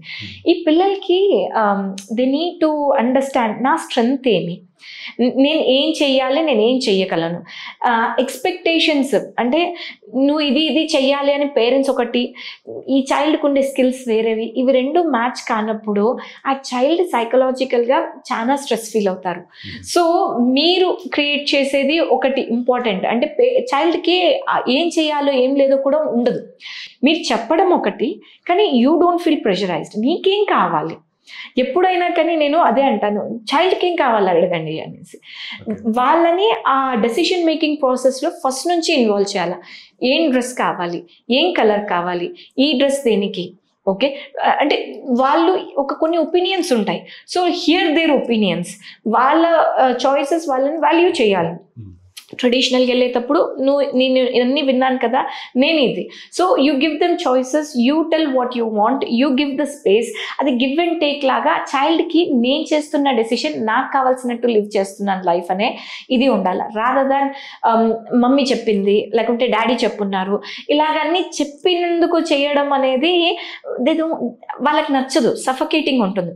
సడన్గా ఇలాంటి పిల్లల్ని తీసుకుని వెళ్ళి మీరు CEO జాబ్స్లో మీ ఓన్ డెసిషన్స్ తీసుకుంటే డెసిషన్స్ మేకింగ్ ఇబ్బంది అవుతుంది అని అంటారు. సో ఫస్ట్ నుంచి కానీ ఆ రిమోట్ సూపర్విజన్ డెఫినెట్గా అవసరము. మనం ఏం చెప్తున్నాం ఏం లేదు, టాక్ టు ద చైల్డ్. ఎంతసేపు ఉన్న కమ్యూనికేట్, నీకేం కావాలి, ఏమొద్దు, ఎందుకు కావాలి, ఎందుకు వద్దు, ఇవి కూడా అంటే ఆ రీజనింగ్ ఏమైనా తెలుసుకోవాలి మనం. పిల్లలు ADHD గురించి మాట్లాడినాము అంటే ఇప్పుడు WHO స్టడీస్ ప్రకారం పెద్దల్లో కూడా 2.5% పీపుల్కి ADHD ఉందని.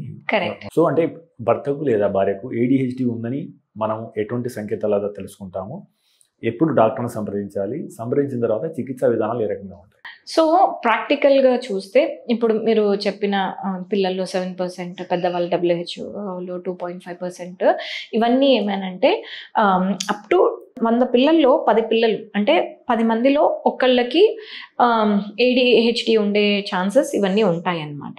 ఓకే, ఇప్పుడు పిల్లల్లో 16, 17, 18 వరకు ఉండే పిల్లలు పెద్దగా అయిన తర్వాత కొన్నిసార్లు మనం ఏమంటామంటే దాంట్లో మైల్డ్, మోడరేట్, సివియర్ అంటామండి.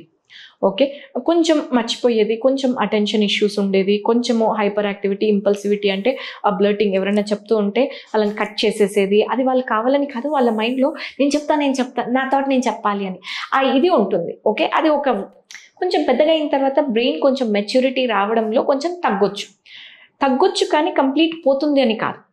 సో వీళ్ళు ఆ లైఫ్లో నేను మొత్తము టైం టేబుల్స్ రాసుకుంటాను, నా స్కెడ్యూల్ రాసుకుంటాను, నేను లేట్ అవ్వకూడదు అని కొన్ని కాన్సిక్వెన్సెస్ ఉంటాయి.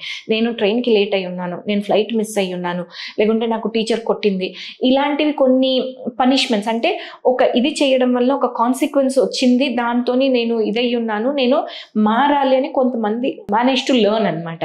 సో అలాంటి వాళ్ళల్లో మీరు తక్కువ చూస్తారు, అంతేకాని అది తగ్గిపోయింది అని కాదు, అది ఎక్కడికో పోయింది అని కాదు. ఇప్పుడు ఒక ఇన్ఫెక్షన్ ఉంటుంది, చెస్ట్ ఇన్ఫెక్షన్, ఒక బ్యాక్టీరియా ఉంటుంది, మీరు దానికి యాంటీబయాటిక్ ఇస్తే పోవడం అనేది అది వేరే. ఇక్కడ ఇది స్కిల్స్, అంటే ఎప్పుడైనా ఫంక్షనాలిటీ అంటాం, ఎంత మేనేజ్ చేసుకుంటున్నారు ఉంటుంది, అయినా కూడా కొందరు మేనేజ్ చేసేసుకుంటారు.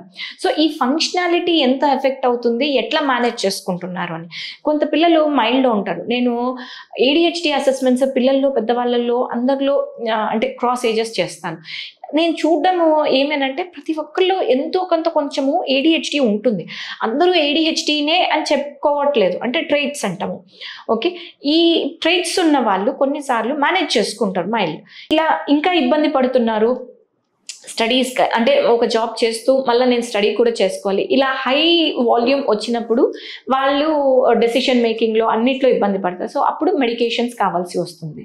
What is depression? ఒక వ్యక్తి బాధలో ఉన్నాడు లేదా డిప్రెషన్లో ఉన్నాడు అని మనం ఎలా గుర్తించాలి? సో డిప్రెషన్ అని అంటే మనము రోజులో కొన్నిసార్లు సాడ్ అవుతుంటాము, అంటే బాధపడుతుంటాము, ఏదైనా జరిగినప్పుడు బాధ అవుతుంటుంది. సో కొంతమంది అంటే అలా రోజులో ఏదైనా సంఘటన జరిగినప్పుడు మనం కొంచెము ఫీల్ అవుతాము, కానీ తర్వాత వచ్చేస్తాం. డిప్రెషన్ అని అంటే అక్కడ ఒక ప్రాబ్లం అనేది బయట ఎక్స్టర్నల్ ట్రిగర్ లేకపోయినా మనసులో ఒక బాధగా ఉండడం, పొద్దున్న లేచిన వెంటనే వాళ్ళకి ఏ పని చేయాలని అనిపించకపోవడము, దేని మీద ఇంట్రెస్ట్ లేదు, ఎవరితో మాట్లాడాలని లేదు, ఏమీ చేయాలని లేదు. ఈవినింగ్ అయ్యే కొద్దీ కొంచెం బెటర్గా అవుతారు, లేకుంటే ఆ దుఃఖం ఎంత వచ్చేస్తుందంటే నేను ఏమీ చేయలేకపోతున్నాను, నేను వేస్ట్ ఏమో, నేను ఇంకేం చేయలేనేమో, ఈ లైఫ్ ఎందుకు. కొన్నిసార్లు కొంతమంది ఇరిటబిలిటీగా ప్రజెంట్ చేస్తారు, అంటే మీరు వాళ్ళతో ఏమైనా మాట్లాడడానికి పోతే కసిరించుకున్నట్టు, అంటే వాళ్ళ జోన్లో వాళ్ళు ఆ హ్యాపీ కెమికల్స్ డౌన్ అయినప్పుడు వాళ్ళకు లైఫ్ అనేది భారంగా ఏమీ చేయలేని ఒక హెల్ప్లెస్ స్టేట్లో ఉంటారనమాట. సో మామూలు దుఃఖం అంటే ఏదైనా ఎవరైనా ఒక మాట అన్నప్పుడు బాధపడతాము, అయిపోతుంది. కానీ ఈ ఫేజ్ ఆఫ్ ఇది పర్సిస్టెంట్గా రోజు ఉండి ఒక 2 వారాలు అనేది ఉంటే కాన దాన్ని మనము డిప్రెషన్గా క్లాసిఫై చేస్తాం అనమాట. డిప్రెషన్ ఏదైతే ఉందో దాన్ని మనము CBT అంటున్నాం కదా, కాగ్నిటివ్ బిహేవియర్ థెరపీ. కరెక్ట్. దాంతో 50 to 60% వరకు తగ్గించగలుగుతాం చెప్పేసి అంటున్నాం కదా. సో ఇది సెల్ఫ్గా, అంటే ఒక వ్యక్తికి డిప్రెషన్ లాంటిది లేదా నెగిటివ్ థాట్స్ వస్తున్నాయి ఇప్పుడు CBTని ఉపయోగించి వాళ్ళు స్వతహాగా దాని నుంచి ఎలా బయటపడాలంటే మీరు? So CBT cognitive behaviour therapy అంటామండి. So thoughts, feelings, behaviours. Okay, మనం ఎలా ఆలోచిస్తున్నాము, దానివల్ల మనకి ఎలాంటి ఎమోషన్స్ వస్తున్నాయి, ఆ ఎమోషన్స్ వల్ల మన ప్రవర్తన ఎలా ఉంది, అంటే we want to be happy. So cognition అంటే మన థింక్ చేసే విధానాలలో మార్పు తెచ్చుకోవాలి, మన ప్రవర్తించే విధానాలలో మార్పు తెచ్చుకున్నప్పుడు మనము హ్యాపీ ఫీల్ అవుతాము అనేది CBT యొక్క కాన్సెప్ట్ అనమాట. సో ఈ CBT 50-60% బెటర్ అవుతారు అనేది ఎందుకు అని అంటే బయోసైకోసోషల్ మోడల్, అంటే బయలాజికల్, శరీరంలో హ్యాపీ కెమికల్స్ తగ్గినప్పుడు, అంటే జెనెటిక్గా కొన్నిసార్లు ఇబ్బందులు ఉన్నప్పుడు, సైకలాజికల్ అంటే వీళ్ళు ఎలా థింక్ చేస్తున్నారు, me and the world, okay, concepts ఉంటాయి అన్నమాట, వాళ్ళు ఎలా ఆలోచిస్తున్నారు, అండ్ సోషల్ ఫ్యాక్టర్స్ ఎలా ఉన్నాయి. సో ఈ దీంట్లో చూస్తే సైకలాజికల్గా బాధపడే వాళ్ళకి ఈ CBT అనేది మంచిగా పనిచేస్తుంది. ఓకే, ఎక్కడ మనం చేంజెస్ తీసుకురాగలము అనేది చూసుకోవాలి. కొంతమందికి మంచి పాజిటివ్ థింకింగ్ ఉంటుంది, కానీ శరీర పరంగా బయలాజికల్ డిప్రెషన్ అంటాము, అంటే కొన్నిసార్లు ఆ హ్యాపీ కెమికల్స్ తగ్గి ఉండొచ్చు, అంటే వాళ్ళు బర్న్అవుట్ అంటాము, ఎక్కువ పని చేసి స్ట్రెస్లో ప్రొలాంగ్డ్ పీరియడ్ ఉన్నప్పుడు కూడా హ్యాపీ కెమికల్స్ అవి తగ్గొచ్చు. సో అలాంటప్పుడు అంటే పాజిటివ్ థింకింగ్ అన్నీ బాగానే ఉంటాయి, కానీ డిప్రెషన్ ఉండొచ్చు. అలాంటి వాళ్ళల్లో సిబిటి నువ్వు ఇంకా చెయ్యట్లేదు, నువ్వు థింక్ చేయాలి పాజిటివ్ అంటే వాళ్ళకి ఇంకా ఇరిటేటింగ్గా ఉంటుంది అనమాట. సో మనము సిబిటి అనేది ఎవరికి బెనిఫిట్ ఉంటుంది అనేది మనం కూడా చూసుకోవాలన్నమాట. సో అట్లాంటి వాళ్ళల్లో మనం సిబిటి చేస్తే మంచి బెనిఫిట్స్ ఉంటాయి. సో ఇప్పుడు కాగ్నిషన్ అంటే కొన్నిసార్లు ఐఎమ్ నాట్ గుడ్ ఇనఫ్ అనుకుంటారు, అంటే నేను చేయలేను, లేకుంటే అందరూ నన్నే బ్యాడ్ అనుకుంటున్నారు, ఏమి జరిగినా నాదే తప్పు, అంటే ఆ సైకలాజికల్ ఏవైతే ఉంటుందో కంపేర్ చేసుకుంటారో దాంట్లను ఆల్టర్నేట్ థింకింగ్ అంటాము, అంటే పాజిటివ్ థింకింగ్లోకి మార్చుకోవడము. ఇలా పాజిటివ్ థింకింగ్కి మార్చుకోవడం వలన కొంచెం మనం హ్యాపీ ఫీల్ అవ్వడము. ఓకే, తర్వాత మన బిహేవియర్స్ అంటే వాకింగ్ చేయడము, కొంచెము మనం యాక్టివిటీ ఇంక్రీజ్ చేసుకోవడము, మన బిహేవియర్స్లో కూడా కొన్ని చేంజెస్ తెచ్చుకోవడం వలన మన ఫీలింగ్స్ అనేటివి ఇంప్రూవ్ అవుతాయి. అంటే ఎగ్జాంపుల్ చెప్తారా మేడం? అంటే ఫర్ సపోజ్ నేను సైకిల్ తొక్కుతున్నా కింద పడ్డాను, లేదా క్రికెట్ ఆడుతున్నాను ఫస్ట్ బాల్కి అవుట్ అయ్యాను, లేదా ఇట్లా కొన్ని ఏమైనా ఉదాహరణలు చెప్పగలుగుతారా? అంటే అప్పుడు థాట్స్ ఏమొస్తాయి, మనం ఎట్లా మార్చుకుంటాం? సో సేమ్ థింగ్ అండి. ఇప్పుడు పిల్లలు ఎగ్జామ్స్ గురించి చూద్దామండి. ఓకే, పిల్లలు ఎగ్జామ్స్కి ప్రిపేర్ అవుతుంటారు. ప్రిపేర్ అయ్యేటప్పుడు నాకేమీ రాదేమో, నేను చదివినా వేస్ట్ ఏమో, నేను అంటే ఆ నెగిటివ్ థాట్స్లోకి అందరూ నేను సరిగా ఎగ్జామ్కి ప్రిపేర్ అవుతుంటారు, వాళ్ళన్నీ ప్రిపేర్ అవుతుంటారు, చదువుకుంటుంటారు, కానీ ఎగ్జామ్ దగ్గరకు వచ్చేసరికి మళ్ళీ నేను ఫెయిల్ అవుతానేమో, లేకుంటే నాకు తక్కువ వస్తాయేమో, పక్కన వాళ్ళందరూ బాగా చదువుతున్నారు.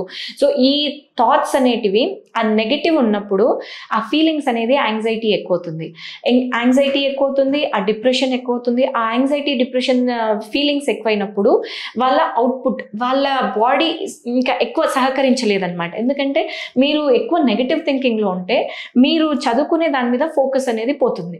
సో ఏం చదువుకుంటున్నారు అనే దానికన్నా ఈ నెగటివ్ థాట్స్ ఎక్కువ బ్రెయిన్లో రిజిస్టర్ అవుతుంది కనుక మీరు చదువుతున్న కూర్చొని అన్ని గంటలు దాని మీద ఫోకస్ పెడుతున్నా ఎక్కట్లేదు, మీ బాడీ టైర్డ్ అయిపోతుంది, మీకు యాంగ్జైటీస్ వచ్చేస్తున్నాయి, గుండె దడ అయిపోతుంది, గాబరు వచ్చేస్తుంది, అంటే మీ బాడీ నీరసం అయిపోతుంది. సో ఇలాంటివన్నీ ఉన్నప్పుడు ఏమవుతుంది, మీరు ఓ పక్కనేమో నేను చదవాలి, నేను చదవలేకపోతున్నాను అని భయపడుతున్నారు, దాంతో బాడీ ఎక్కువ ఇదైపోతుంది. సో ఎగ్జామ్కి పోయినప్పుడు ఎగ్జామ్ హాల్లో కూర్చొని నేను ఇంకా చేయలేనేమో అని నెగిటివ్ మీరంతకు మీరు అనుకున్నప్పుడు నిజంగానే మీ పర్ఫార్మెన్స్లో తగ్గిపోతుంది. పర్ఫార్మెన్స్ తగ్గిపోయినప్పుడు రిజల్ట్ చూసినప్పుడు తక్కువ వస్తుంది.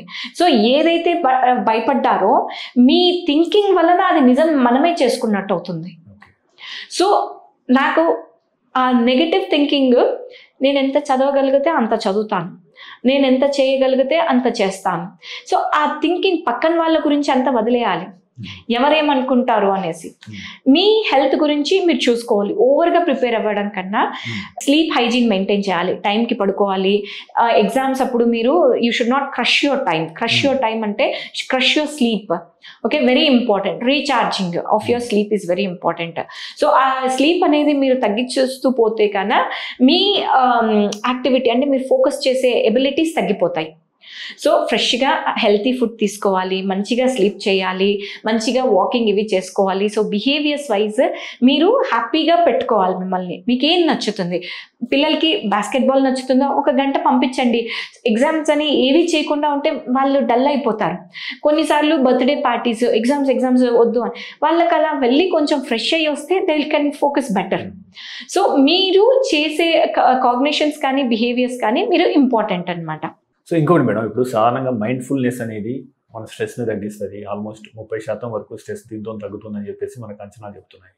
సో మీరు మన తెలుగు వాళ్ళ కోసం ఎటువంటి మైండ్ఫుల్నెస్ ఎక్సర్సైజ్లను సజెస్ట్ చేస్తారు? తద్వారా వాళ్ళ ఒత్తిడి తగ్గించడానికి మీరు ఎలా సహాయం చేస్తారు? మైండ్ఫుల్నెస్ అనేది జైన్ బుద్ధిజం నుంచి వచ్చిన కాన్సెప్ట్స్. అవి మన అన్ని రిలీజియన్స్ వాళ్ళు కూడా మన థాట్స్, మైండ్లో ఎలాంటి థాట్స్ నడుస్తున్నాయి అనేది గమనించుకోవాలి. Okay, very important.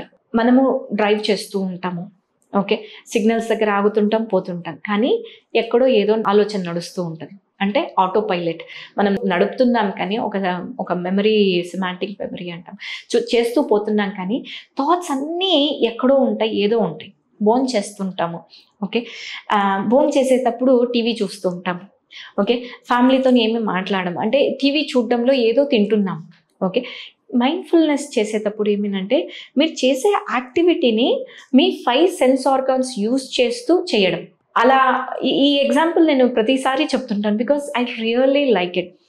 తినేటప్పుడు ఆ కలర్స్ చూడండి, అలా మిక్స్ చేసేటప్పుడు ఫీల్ యువర్ సెల్ఫ్, అలా తినేటప్పుడు ఆ టేస్ట్, ఓకే, ఆ స్మెల్స్, మనకు ఆ ఫీలింగ్స్ ఏమున్నాయి, ఇలా హ్యాపీ అవుతూ తింటే మన సటైటీ సెంటర్ ఉంటుందన్నమాట. It feels happy. టీవీ చూస్తూ తింటూ ఉంటే ఎంత తింటున్నామో మనకు తెలియదు, ఏమేమి తింటున్నామో ఆ పొట్ట టైట్ అయ్యే వరకు కానీ తింటూనే ఉంటాం. Okay, so that's not healthy, that's not mindfulness. Mindfulness అనేది మీరు ఏదో కొంతసేపు మెడిటేషన్ చేసేస్తే అయిపోతుంది అని కాదు, మేము మైండ్ఫుల్నెస్ ప్రాక్టీస్ చేస్తున్నాము అని కాదు. ఆ 5 minutes మీరు ఏం చేస్తున్నారు, ఓకే, మీకున్న థాట్స్ అన్నీ దూరం పెట్టేస్తున్నారు, ఎంప్టీ చేస్తున్నారు, ఆ పీస్ని క్రియేట్ చేసుకుంటున్నారు. మేడం అయిపోయిన తర్వాత అలా పిల్లలు ఏదన్నా చేస్తే కోపం వచ్చేస్తుంది. ఇంతసేపు మైండ్ఫుల్నెస్ చేసుకున్నాను, బాగానే ఉన్నాను, 1 గంటలో మళ్ళీ పిల్లలతో ఉండగానే మళ్ళీ కోపం వచ్చేసింది. సో మైండ్ఫుల్నెస్ అనేది మీరు చేసేది ఆ 5-10 minutes మెడిటేషన్లో కాదు, త్రూ అవుట్ ద డే మీరు ఏం చేస్తున్నారు అనేది ఇంపార్టెంట్. మీ థాట్స్ ఎక్కడున్నాయి, మీరు ఎక్కడ ఉండాలి. చైల్డ్తో ఉన్నప్పుడు చైల్డ్తో ఉండండి. మీ వర్క్ గురించి ఆలోచించుకుంటూ ఉంటే కన్నా చైల్డ్తో ఉన్నప్పుడు ఇరిటేటింగ్గానే ఉంటుంది. వాళ్ళ డిమాండ్ ఒకటి చేస్తుంటారు, మీరు ఏదో ఆలోచిస్తుంటారు. సో 2 క్లాష్ అయితే కన్నా ఆ డివైడెడ్ అటెన్షన్ ఇవ్వలేక మీకు స్ట్రెస్ ఎక్కువ అవుతుంది. సో మైండ్ఫుల్నెస్ ఏమి అని అంటే మనం డే నుంచి మొత్తము ఏం వర్క్ చేస్తున్నాము, ఏం సార్ట్స్ ఆఫ్ థాట్స్ వస్తున్నాయి, ఈ థాట్ అవసరమా, వారం కింద ఆ పెళ్ళికి వెళ్ళున్నాము, లేకుంటే ఆ నైట్ డిన్నర్కి వెళ్ళున్నాం, వాళ్ళు ఈ మాట అన్నారు, నన్ను ఎట్లా అంటారు, ఇవన్నీ ఇంపార్టెంటా, పొద్దున వచ్చేటప్పుడు మా మామగారు ఏదో అన్నారు, ఇవి ఇంపార్టెంటా. సో ఇవన్నీ డ్రాప్. ఓకే, మీ ఖాళీ చేసేసుకుంటూ నేను ఏం చేస్తున్నాను ఎంజాయ్ చేసుకుంటూ, ఇది చాలా డిఫికల్ట్ అండి ప్రాక్టీస్ చేయడము. ఈజీ చెప్పడం, ఇది నాకు అందరూ వచ్చి చెప్తారు, కానీ అందరూ కొన్నిసార్లు ఆ జోన్లోకి వెళ్ళిపోతారు, మళ్ళీ రావాలి. ఓకే, నాకు ఏదన్నా డిస్టర్బ్డ్గా ఉన్నదనుకోండి, కొంతసేపు కూర్చోండి. Okay, just have a nice cold water, set. ఎందుకు డిస్టర్బ్ అవుతున్నాను, ఏం థాట్స్ నడుస్తున్నాయి నాకు, ఇవి అవసరమా. Okay, come back.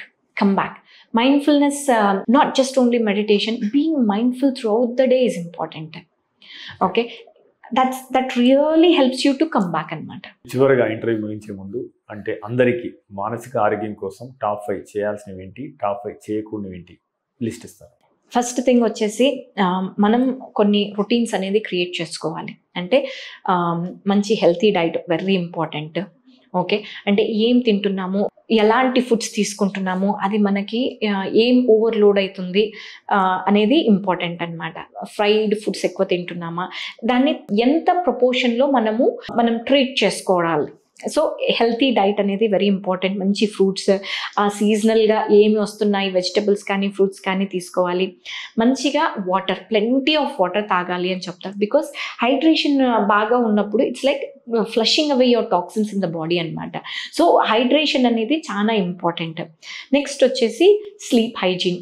రాత్రి మనము ఏ టైంకి పడుకుంటున్నాము, పొద్దున ఏ టైంకి లేస్తున్నాము, ఈ స్లీప్ హైజీన్ అనేది చాలా ఇంపార్టెంట్.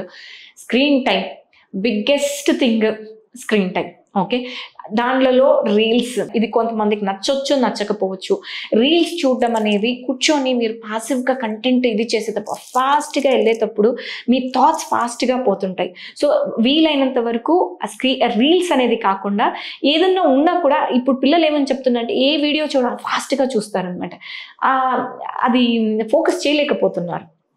సో మీరు ఎంతసేపు స్క్రీన్ టైంకి కేటాయిస్తున్నారు అనేది, హెల్తీ స్క్రీన్ టైం అనేది వెరీ ఇంపార్టెంట్. బికాస్ మనకు ఉండేది ఒక్క బ్రెయిన్, దాన్ని మంచిగా చూసుకోవాలి, దాంతో మనం చాలా పని చేయించుకోవాలి. సో మన హెల్త్ మనం చూసుకోవాలి. ఓకే, అండ్ లాస్ట్కి వచ్చేసరికి మీ హెల్తీ రిలేషన్స్. ఓకే, మంచిగా ఫ్రెండ్స్తోని కమ్యూనికేషన్స్ ఇది చేసుకోవడము. టాక్సిక్ ఎన్విరాన్మెంట్స్ అంటాము, అంటే బ్యాడ్ థింగ్స్, అంటే వాళ్ళు ఇలాగా వీళ్ళు ఇలాగా అని కొన్ని నెగటివ్ మాట్లాడడము, లేకుంటే ఇంక ఇంతే రాదు అని, అంటే ఆ నెగటివ్ జోన్లోకి అనేది వెళ్ళకూడదు. అలాగే ఎవరన్నా ఉన్నా కూడా అది కాదు అనేసి మనము పాజిటివ్లోకి తీసుకొని రావాలి. ఆ నెగిటివ్లోకి వెళ్ళిపోతే కొన్నిసార్లు మీరు తెలియకుండా ఫ్రెండ్స్ కొంతమంది ఎక్కువ నెగిటివ్ చెప్తుంటారు, వాళ్ళు అలా చెప్పేసి కామ్గా అయిపోతారు, వాళ్ళేమో బాగానే ఉంటారు. ఇక్కడ కొంత పిల్లలు ఆ నెగిటివ్ అబ్జర్వ్ చేసుకొని వీళ్ళు యాంగ్జైటీ, వీళ్ళు టెన్షన్లు పడతా, వీళ్ళు సూసైడల్ థాట్స్ అని అంటూ ఉంటారు. సో సెలెక్ట్ యువర్ పీపుల్ అనమాట. ఎవరితో ఉండాలి, ఎవరితో ఉండకూడదు, ఎప్పుడైనా మనసుకు కష్టం వస్తే ఎవరితో వెళ్ళి మాట్లాడాలి, పేరెంట్స్తో ఏం మాట్లాడాలి, లేకుంటే ఫ్రెండ్స్తో ఎంతవరకు మాట్లాడొచ్చు, లేదు ఒక కౌన్సిలర్తో కూర్చొని మాట్లాడాలి. ఓకే, స్కూల్లో మీకు ఒక టీచర్ ఉంటారు, కొంచెము కౌన్సిలర్స్ ఉంటారు, సైకాలజిస్టులు ఉంటారు. ఇలాగా ఏ టీచర్ దగ్గర మిమ్మల్ని బాగా అర్థం చేసుకుంటారు అంటే ఒక ఫిగర్ అనేది పెట్టుకొని వాళ్ళతోని మాట్లాడటము. లేదు ఎవరితో మాట్లాడలేనంటే జర్నలింగ్. ఓకే, నా థాట్స్ నాకేమవుతుంది, మీరు జర్నలింగ్ చేసేటప్పుడే ఆటోమేటిక్గా మీరే పాజిటివ్ థాట్లోకి వచ్చేస్తారు. అంటే నెగిటివ్ థాట్లో నుంచి మీరే అంటే ఎప్పుడైనా కానీ పాజిటివ్ ఆల్టర్నేటివ్ థింకింగ్ ఇంపార్టెంట్. మీరు థింక్ చేసే thought maybe it's wrong, let's think in a positive way. ఇలా చేసుకుంటూ వస్తే you will come out of it అనమాట. Exercises always very important. Okay, అంటే యాక్టివిటీస్ అనేది ఎంతో కొంత, ఇప్పుడు WHO యాక్టివిటీస్ ఏం చెప్తారు, 1 వీక్లో 150 minutes అనేది ఇంపార్టెంట్. రోజు ఒక 20 minutes పెట్టుకుంటారా, హాఫ్ అన్ అవర్ పెట్టుకుంటారా, ఎక్కువ స్ట్రెయినియస్ ఎక్సర్సైజెస్ అవసరం లేదు. ఓకే, ఏదో చేసేసి ఇవన్నీ హెల్తీగా ఉండాలంటే ఒక బ్రిస్క్ వాకింగ్, కొంచెం మంచి ఫ్రెష్ ఎయిర్, మంచి ఇది ఇంత చేస్తే చాలు. కొంతమంది ఎక్సర్సైజ్ చేయాలన్నా ఆబ్సెషన్స్, అంటే ఎక్సర్సైజ్ నేను పోలేదు నాకేమో అయిపోతుంది అండ్ అలా కాదు. So good exercise is very important అనమాట. సో ఇవి చేసుకొని మనం healthy body, healthy mind, then healthy environment, healthy citizens, happy families, happy everything. Thank you very much madam. So ఎన్నో మానసిక సమస్యల మీద అవగాహన కల్పించారు. Thank you. వ్యూవర్స్, ఇది ఈ వారం ఇంటర్వ్యూ. వచ్చే వారం మరో డాక్టర్తో కలుద్దాం. చూస్తూనే ఉండండి మెడ్ ప్లస్ 1 టీవీ.